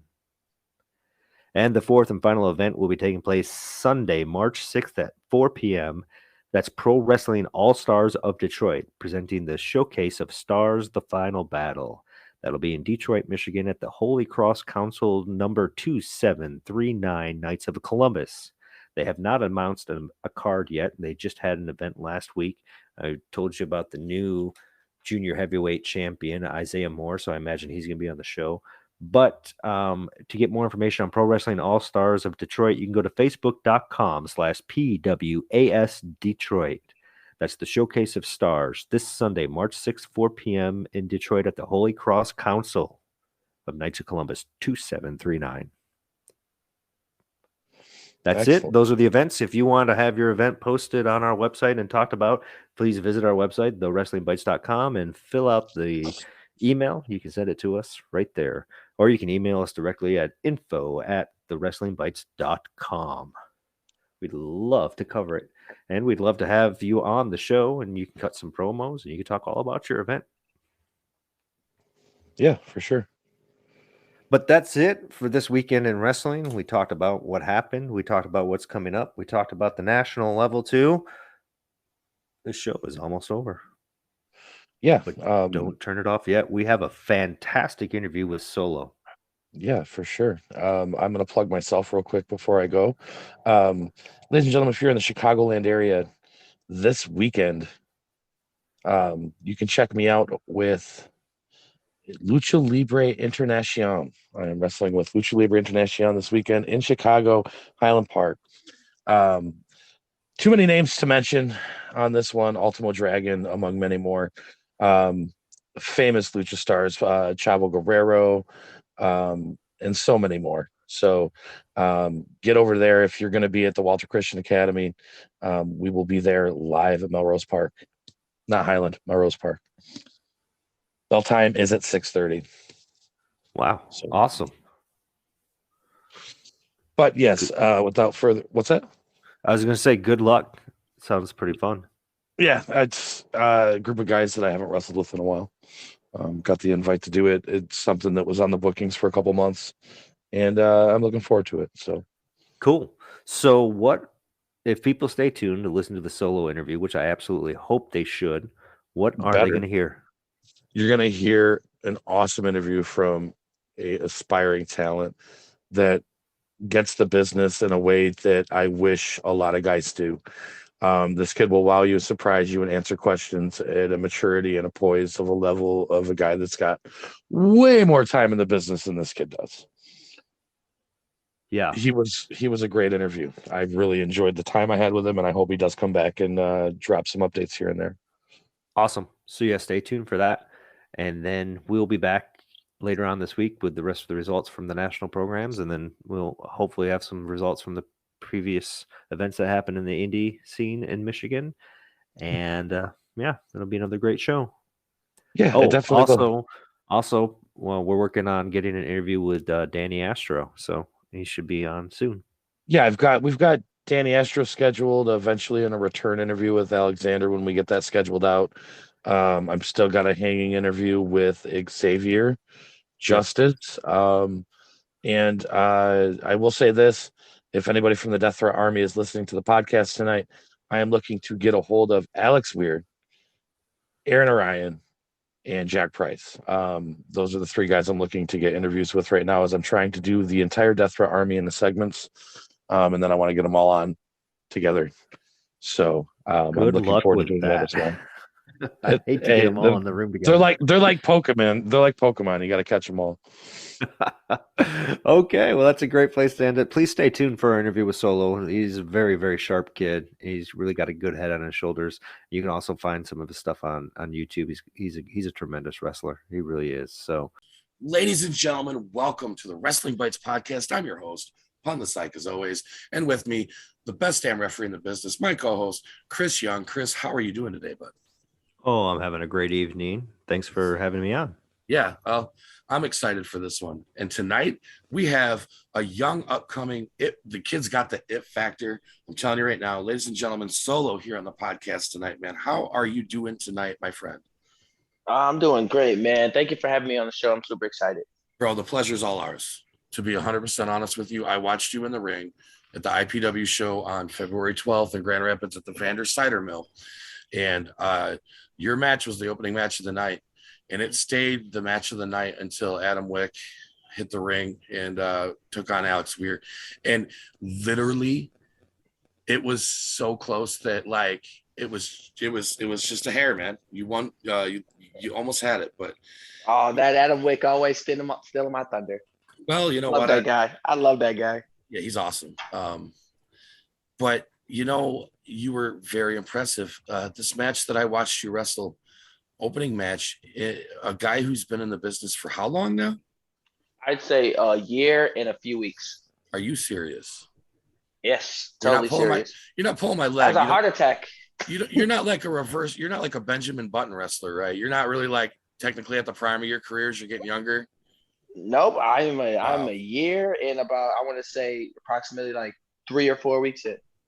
Wow. Ladies and gentlemen, if you get the opportunity on the Michigan independent wrestling scene, Indiana, probably Ohio and beyond, I'm sure pretty soon in the future, keep your eye out for this kid, man. Solo he does great work.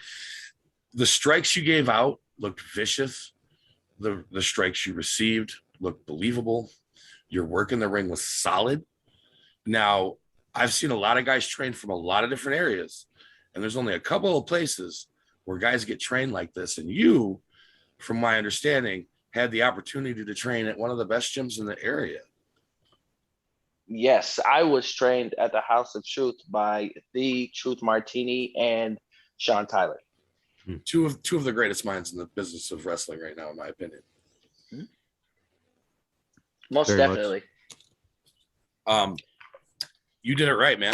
You go to a school that's going to offer you everything you need to know and get you ready to go out in the business, and it shows. In a year's time, you're getting booked in multiple states. You're getting booked for companies everywhere in Michigan, and your name is climbing up the charts very quickly. Does that ever get overwhelming to you at times, or is it something that you enjoy? It goes like hand in hand. At times, like I do get caught up in like the want to be at these places and them wanting me.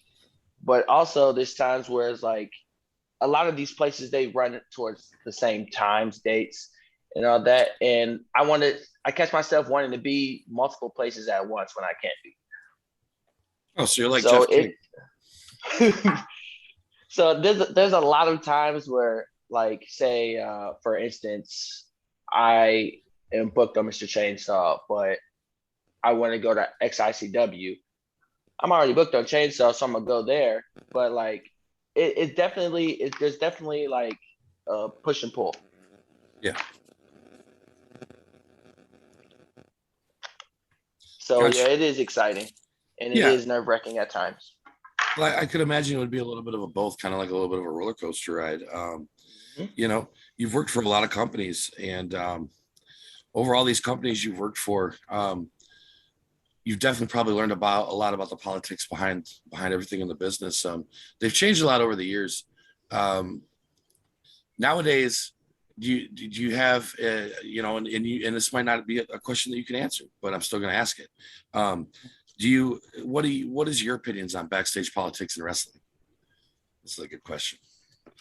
Personally, like, I'd say it's probably one of the most annoying thing so far about the business. Like, I'm a person that, like, I want to see everybody eat. I want to see everybody be friends and have a great time. Obviously, that's not how it works all the time.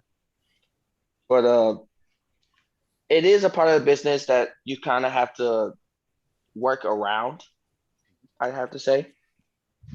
And in my very short experience, most of the politics are just down to straightforward communication.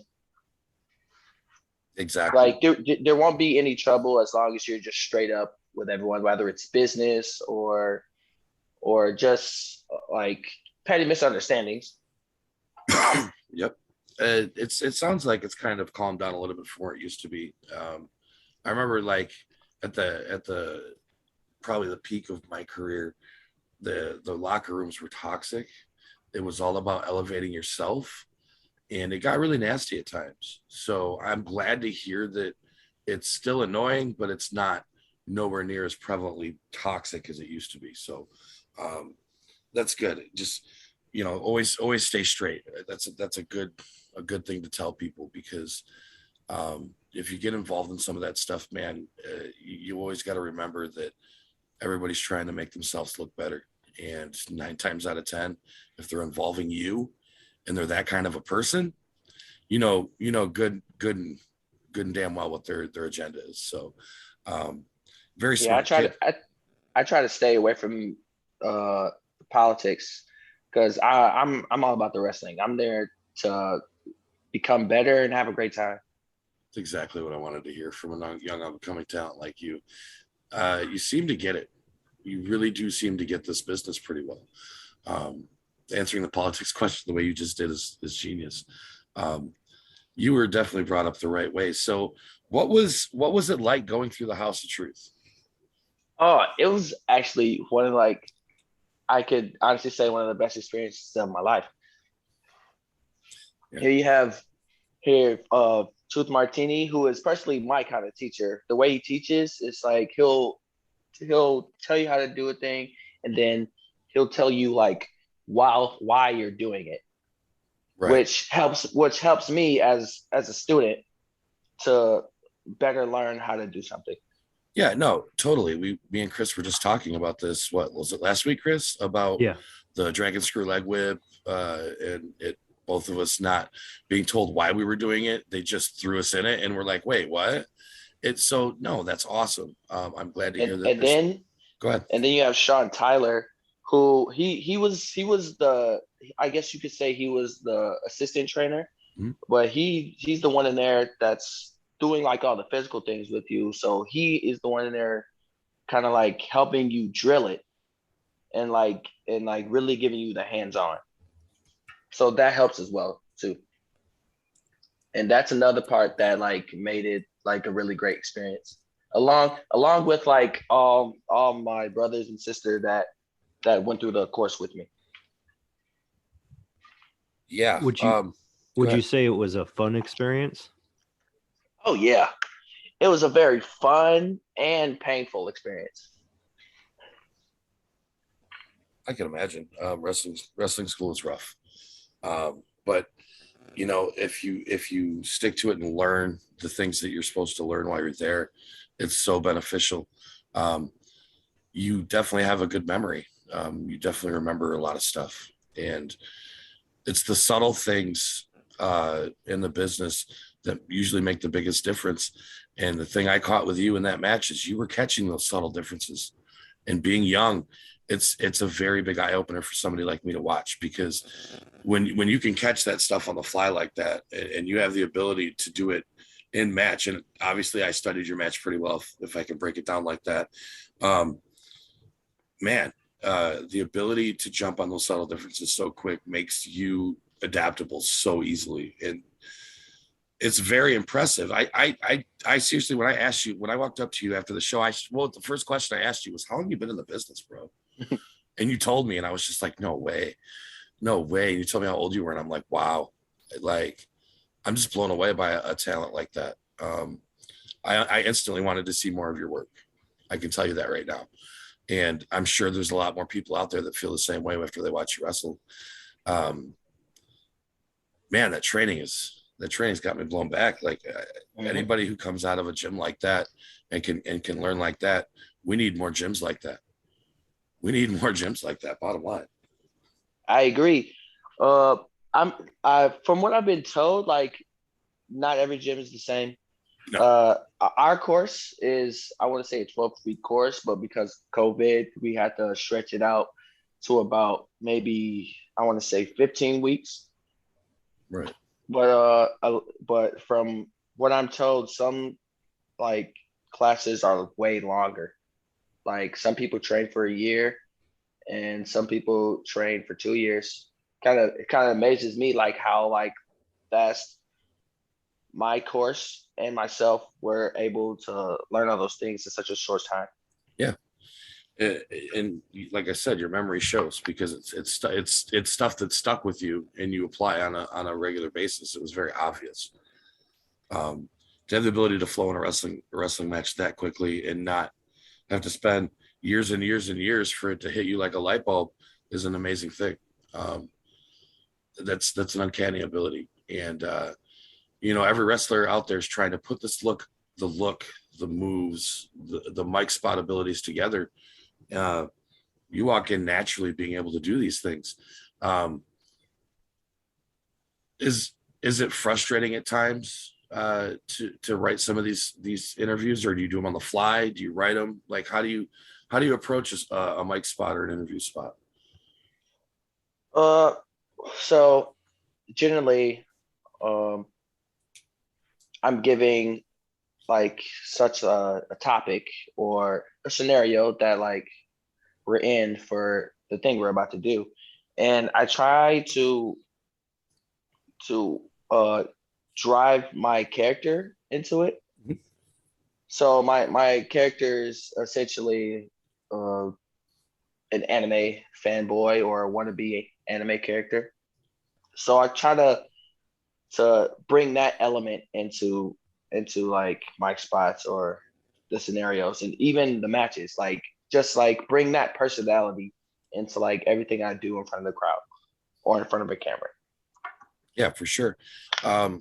You know, a lot of guys in the business, they want to be a powerhouse wrestler, and they're built like Bryan Danielson. They want to be a athletic guy, but they're the size of Brodus Clay. They want to be a technical wrestler, and they're the size of Yokozuna. You, on the other hand, use the abilities and the body size that you have to the best of your ability.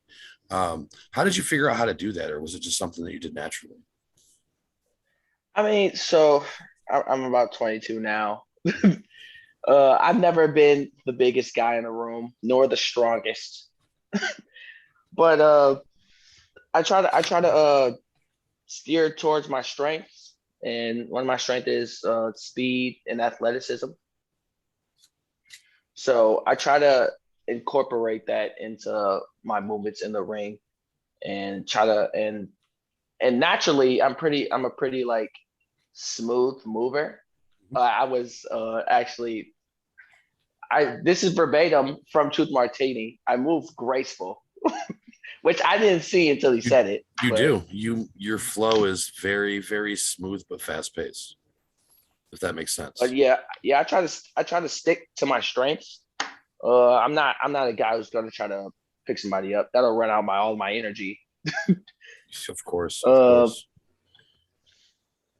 So yeah, that's just how I do it. I just stick to my strengths. Yeah. I mean, it's great to see, to be honest with you.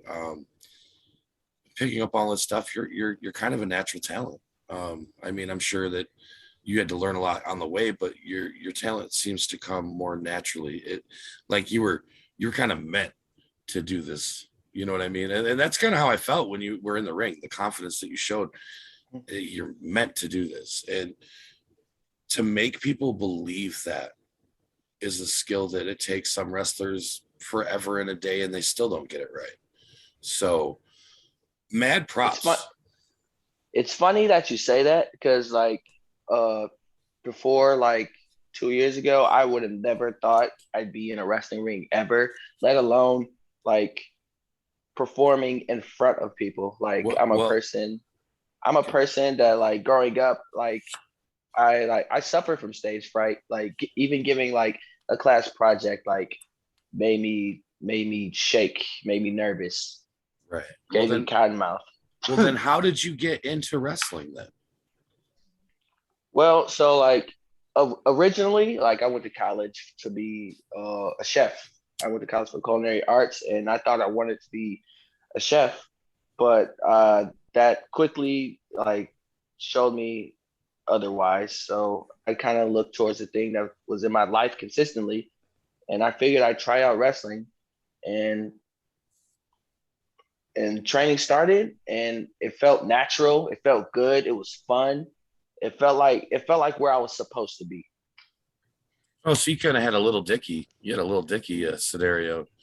You got a job, and you saw the flaws that be coming, and you wanted to do something different. Yeah. Yeah, that's good. And then once I kind of got in front of people and kind of got to do my thing, it starts to feel natural. Once you come out of the curtain, all those jitters go away and it's game on. Yeah, that adrenaline takes over, and it's oh God, I don't want to do such a cliche quote, but it's, oh, what a rush, let me tell you. Oh, it is. Let me tell you, especially when you're hitting back and you get to hit them back. Yeah, for sure. Yeah, that's 100% true, man. So at this point, you're wrestling for, I don't even know. I can't keep up with how many companies you've been signed at, because every time I turn around, I see you get booked somewhere else. So, is there anywhere in Michigan that you haven't wrestled that you want to wrestle?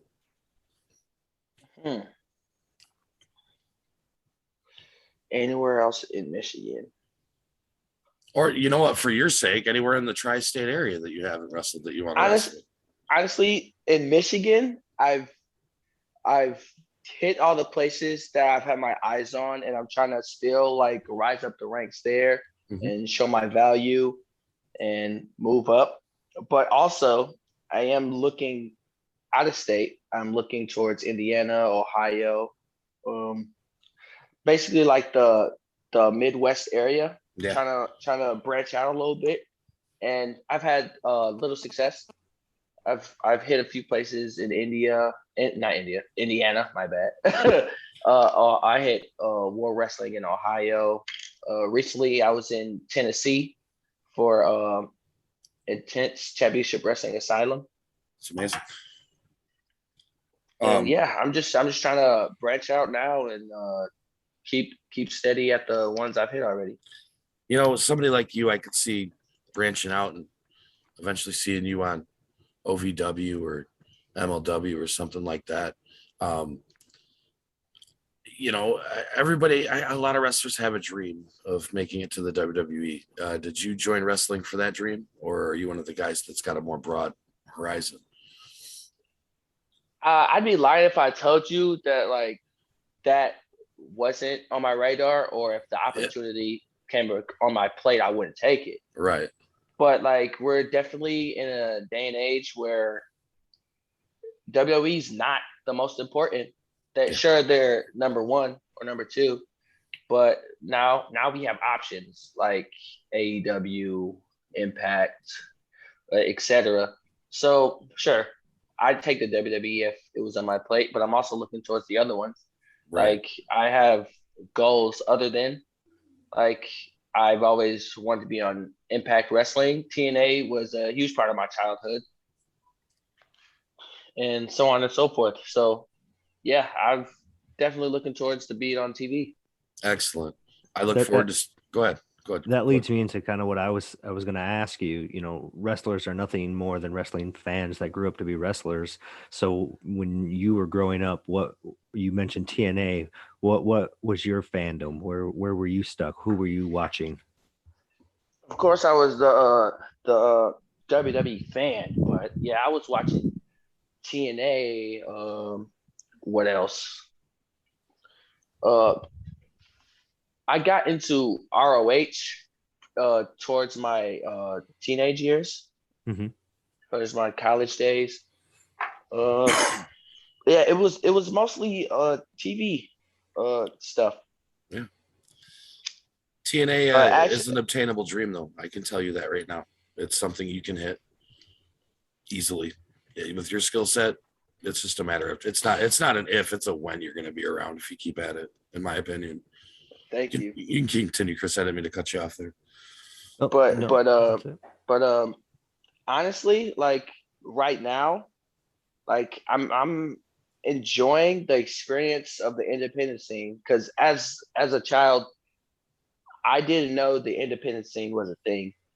Like when I found out the indies were a thing, I was probably maybe like 16, 18, because I didn't know ROH. Like, people in ROH came from the indies, or people from Impact came from the indies. Yeah. I'm enjoying it. I would like to see the indies flourish. I myself see the value in it. Yeah. I think social media has helped a lot with that over the years. The explosion of YouTube, Instagram, Twitter, Facebook, it gives wrestlers a heck of a lot more exposure than we ever had if we got lucky to do a show that was covered by RF Video. That was about our only exposure back in the day, or getting on a local cable network, which is only provided to whatever city that's allowed to be in. So You guys having the ability to go on social media and put your shows on YouTube, it elevates you to a different level, and it broadens the horizons of wrestling. And I don't know about you, but just like Chris said, we're all originally wrestling fans that became wrestlers. That excites me that you guys have this ability. Being somebody who didn't come in the business before that and seeing it now how it is, how does that help you as a wrestler get yourself out there to other companies? Honestly, so what helped me with that is actually the school. So before Truth graduates us and throws us out there into the jungle that is independent wrestling, he gives us an etiquette breakdown of like how to conduct ourselves, and if we want to go somewhere, how we should go about doing that. So it's generally no more than finding out who runs a place or who books for a place, and for lack of better words, asking nicely and giving like what you have done already, like showing your value. And that's really all. And just being a professional person. That's a good lesson. And anybody out there that is in the business that went to one of the other some of the other gyms and weren't taught these things, these are lessons you can learn. I would take what he's saying as very good advice, because it's very good. It's very spot on. I think that guys need to take the initiative that you're saying. They need to just go ask, show their value, and take a risk. I think more and more people are starting to do that in the business, and it's showing. You're starting to see names prevalent up north, down south, other states. Michigan wrestling has blown up in comparison to where it was 10 years ago, back to the heydays of the 90s. And it makes me excited as a wrestling fan and a wrestler myself. There's so much you can pick between one of 7 wrestling shows every weekend to go to. Oh, yes, you can. And so is it hard for you to delegate where to go, when to go, because a lot of these shows are ran pretty tight to each other, if not the same day and the same bell times? It definitely is. Like it's another one of the more stressful things about the scene, especially in Michigan. You'll have 2 or 3 shows running on a Saturday, and you're booked on one, and another one hits you up, or you or me myself just wants to go and see if I can get something, or see if they're interested in me, or see if I'm interested in that company. Sometimes I'll go to a show just to see what the product is and see if I'm a good fit for myself. Yeah, for sure. But it definitely is. There's definitely been times where I've been shooting to a show with the boys, and we're like, hey, we're pulling double duty. We got to go across state and do it all over again. So it's definitely stressful, but it's definitely like a challenge that I welcome. That's excellent to hear. Again, I feel like you carry yourself with a lot of poise for somebody who is early off in the business as you. Was that poise and character and professionalism something that you learned in the school, or was that something you kind of already had and just enveloped it into your wrestling career? I see it, the way I saw it is off rip, I kind of saw professional wrestling as it's to get to the heights that I see myself getting to. It's either I got to try or it's not going to happen at all. So yeah. Most of the time it's just like, I got to give it a shot. If it don't work, it don't work. And if it does, okay, we about to run with it. Right. Yeah, no, I mean, even like in this interview right now, you carry yourself with a very professional manner. Obviously you were raised the right way, like in your family life, because I mean, you carry that respect, and it shows. It shows through your character.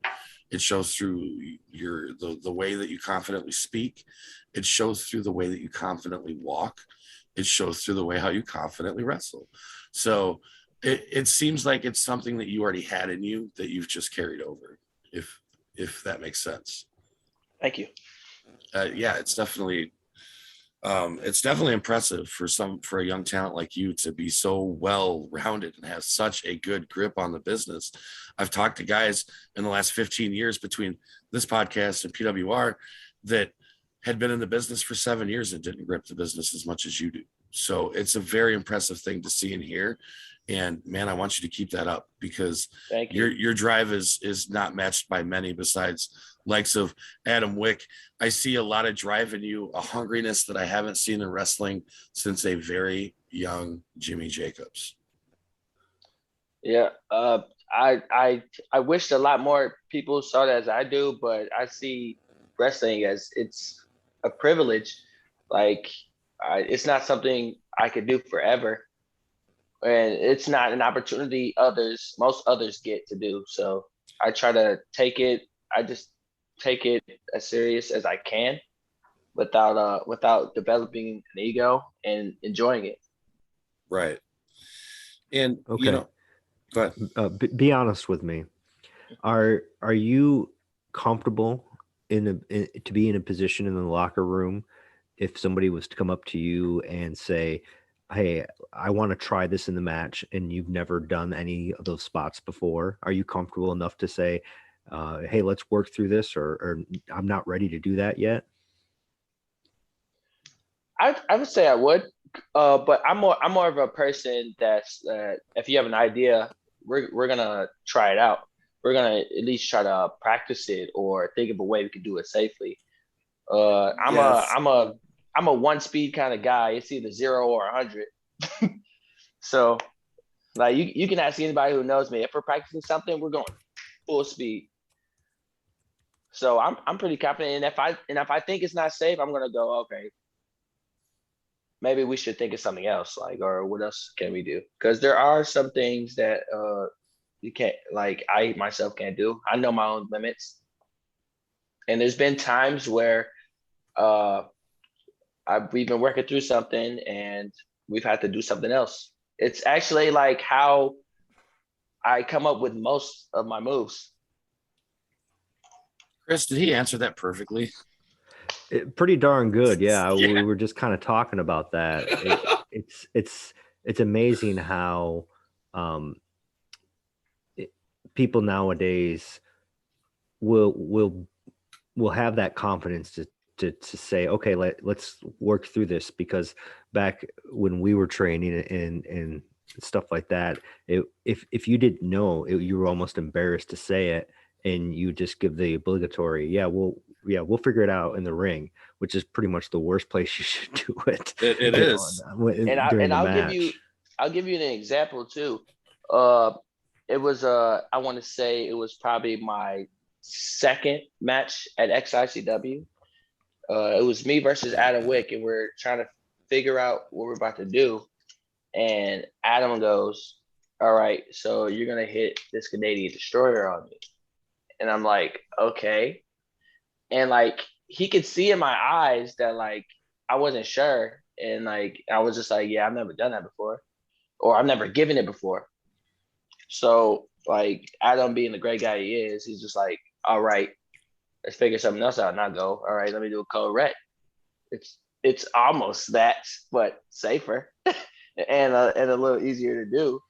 So that was an experience for me that told me that I could be confident and like telling people what I can and can't do, or when we need to work something out. That's awesome. Yeah. I'm glad that you've recognized not to jeopardize yourself for an indie show. Yeah, like you nailed that right on the head when you said, well, I'll do it as long as it's safe. And I you may hear me, I even said yes, because like it was like, yes, this kid gets it, man. Like, boy, I've seen some unsafe things. So we've done some unsafe things. Yeah. We've done some things we're not proud of. So have you been in a position in your career so far where you've actually had to call and lead a match from start to finish? That's a good question. I wouldn't say lead entirely. I'm a person that likes to include everyone that's in there. Sure, there's been times where like there's been very little times where I've had to like kind of like halfway lead, but I'm an inclusive person. I want feedback and direction from the person I'm working with, because we're a team out there, no matter how many people we are. So I like to make sure everyone feels included and everyone is getting the right amount of spotlight for whatever we're trying to get over or whoever we're trying to get over. Yeah. I tell you right now that I've been in the business since I was 16 years old, and I'm 39. And I would walk into a gym, and if I was to go look at the board and see your name across from mine, I'd be good. Thank you, man. I'd be good. I'd be solid. I'd be like, all right, we're gonna be fine. This kid knows what he's doing. We're gonna be good. And of course, I'd work something out with you. We'd work stuff out and all that. But as soon as I see your name, I would know I'd be fine. That is a huge compliment, because there's a lot of people, when they see certain people's names across that board, they're going, "Oh my God." Yeah. Oh my God. So to have a name that carries like that after a year in the business is a very, very impressive thing, man. Yeah, and that kind of circles back to what we started with when you were talking about the backstage politics. Yep. You know, you hear those comments where people will say, "Oh, I can't believe I've got this person tonight." And then, you know, that doesn't do anything for your confidence when your name is up there with that person next month, you know? So I'm glad that you're able to be mature enough to just kind of set all that stuff aside and work with somebody and try to get the best out of both of you to entertain. That's huge. That's, again, like Pun was saying, that's talent, and you can't stop talent, and you've got it. You've got the right mindset. It's just, I think honestly, you're going to have the world eating from the palm of your hands pretty soon. I'm gonna quote Enzo. How tall are you, Solo? So I am approximately 5'8". 5'8". Okay. This is Solo. That's 5'7.5" speak. This is Solo. He is 5'8". He is a natural wrestler, and you can't teach that. That's bottom line, man. You can't teach some of the stuff that I'm not gonna lie. I was kind of sad when Enzo left the WWE, because like, have you seen literally the size? whenever he came on the screen, it was just so entertaining. But like now, he's freaking huge. He's huge. He's like 3 of me. He did was it Adam Rose? Yes. He pulled one of those. Oh my God. And Adam Rose looks completely different. He's a beast. He is a beast nowadays. Beast. But yeah, like you have a natural ability. And so with that natural ability, you're going to get the opportunity to probably wrestle anybody you want in the Michigan scene. Is there anybody out there that's got a bigger name in the indie scene, or just somebody that you see and you think, man, I'd have a great match? Is there anybody out there that you haven't had an opportunity to face that you want to? So there's the two names I'm gonna say are like people I've been in the ring with, but I haven't had a one-on-one match with. Tommy Vendetta and Dread King Logan. Okay. And it's for a specific reason, because I'm a person that every time I get in the ring, I want to be better or become better. And those are two people that, like, when you're in the ring with them or you're working with them, they bring the best out of you. Yeah. They bring something out of you that you didn't know you had. They bring a certain energy out of you that you didn't know you had. So I want to get in the ring with them just to make myself a little bit better and to have that experience with them as well. Those are two guys that I know, that I've come to know, and they're cool guys, and I love those guys. I would love to see you wrestle a match with Jack Price. Funny story, he's my Wrestling with a veteran. Okay. So pretty soon we're gonna be tagging together. That would be great. I'd love to see you work with him. You guys look like you'd probably meld well. I'd also like to see you wrestle a match against Ren Jones. Yeah. I'd love to see that too. I think because he kind of books himself like a powerhouse, and you have the speed and agility. It'd be a great story, something to overcome. It'd be a really good story. I love being in those matches where it's a contrast of styles. Yeah. You're not gonna see like say like with the Ren Jones, you're not gonna see the same moves from us. No. We're gonna hit each other with something completely different than the last move. Yeah, it would be good. It would be a good match to see. I think you guys would complement each other very well, but wrestle different styles at the same time. 100%.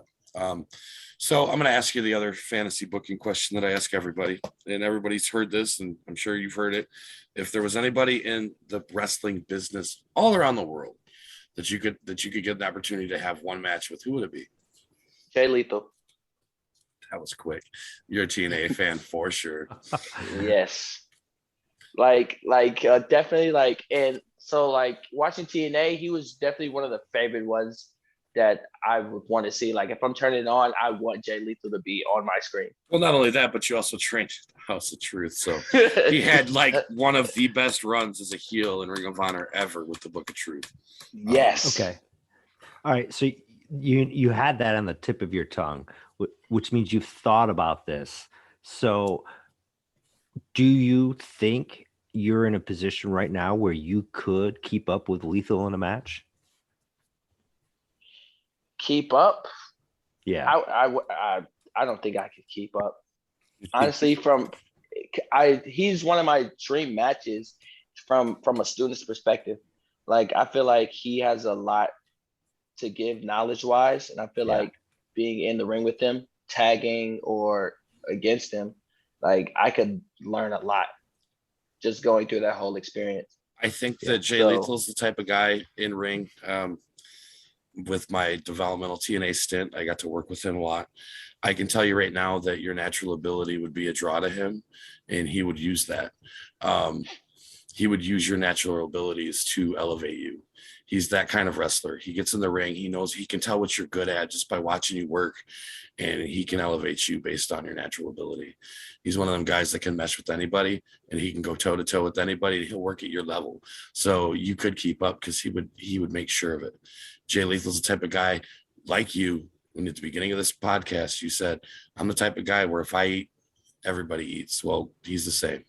So I think you guys have a great match. I really do. Yeah. I think so too. I think you may not feel like you'd be able to keep up with him, but I know he would take care of you. I think that's the Bret Hart syndrome. Make it. Yeah, you guys would be a great pairing together. And then I think he would probably push you in the ring and get a lot more out of you than what you think you could bring. Because again, we see it.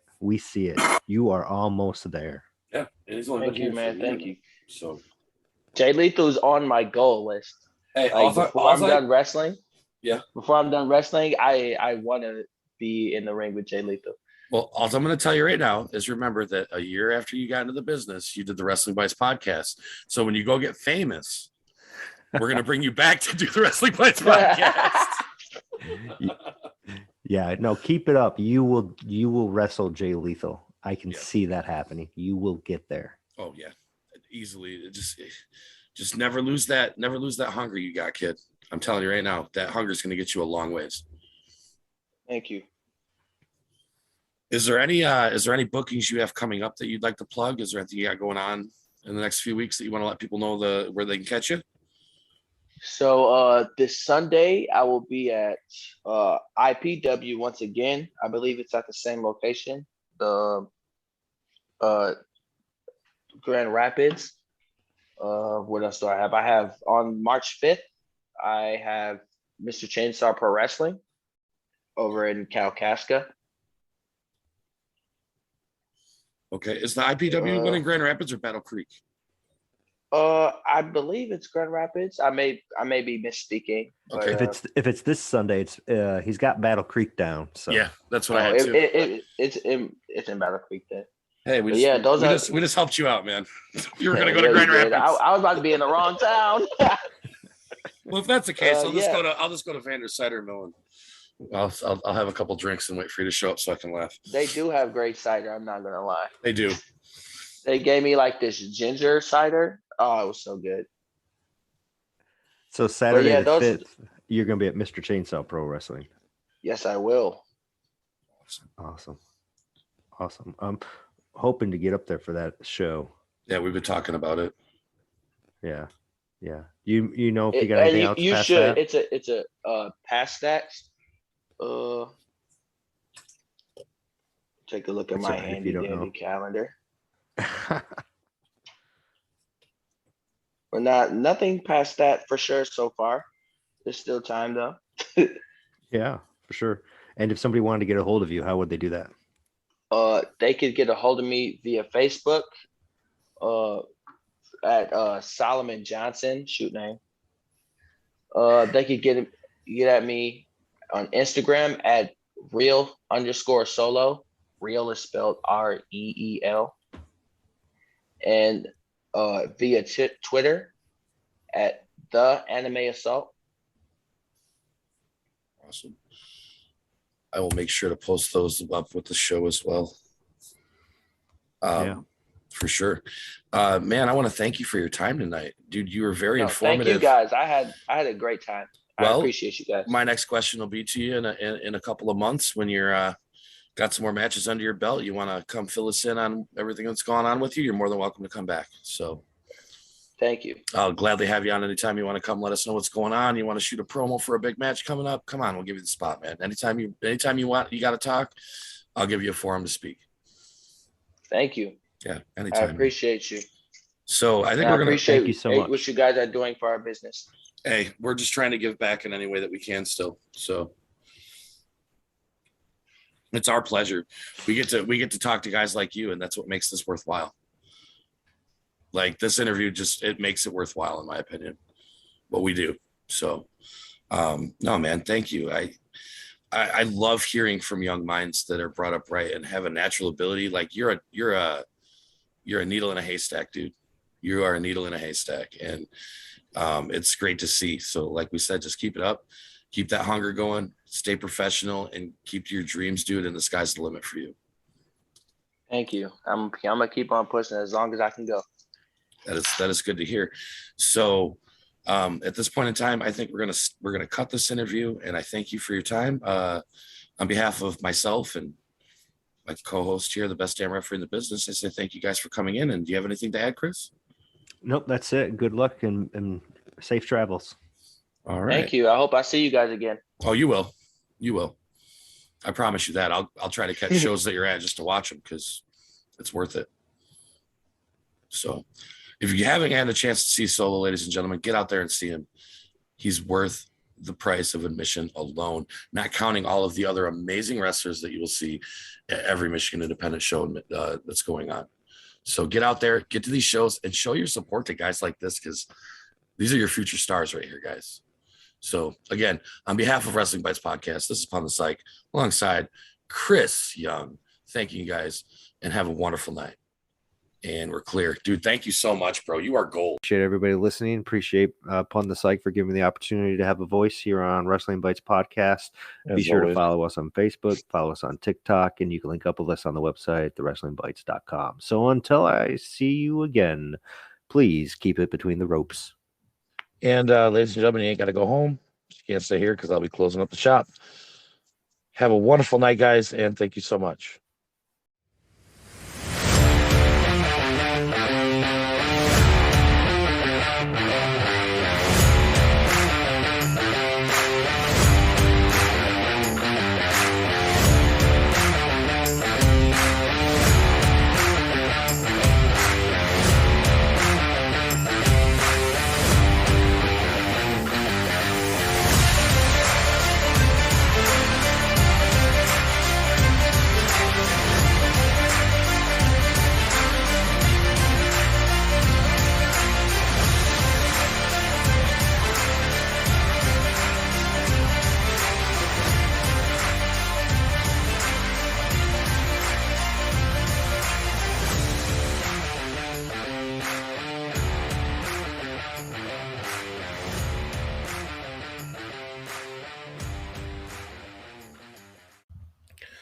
Ladies and gentlemen, to stay up to date with all the latest and greatest podcasts we do, head over to Spotify and search for Wrestling Bytes Podcast, or you can head over to anchor.fm/Wrestling Bytes Podcast to get the newest episodes when they come out, as they come out.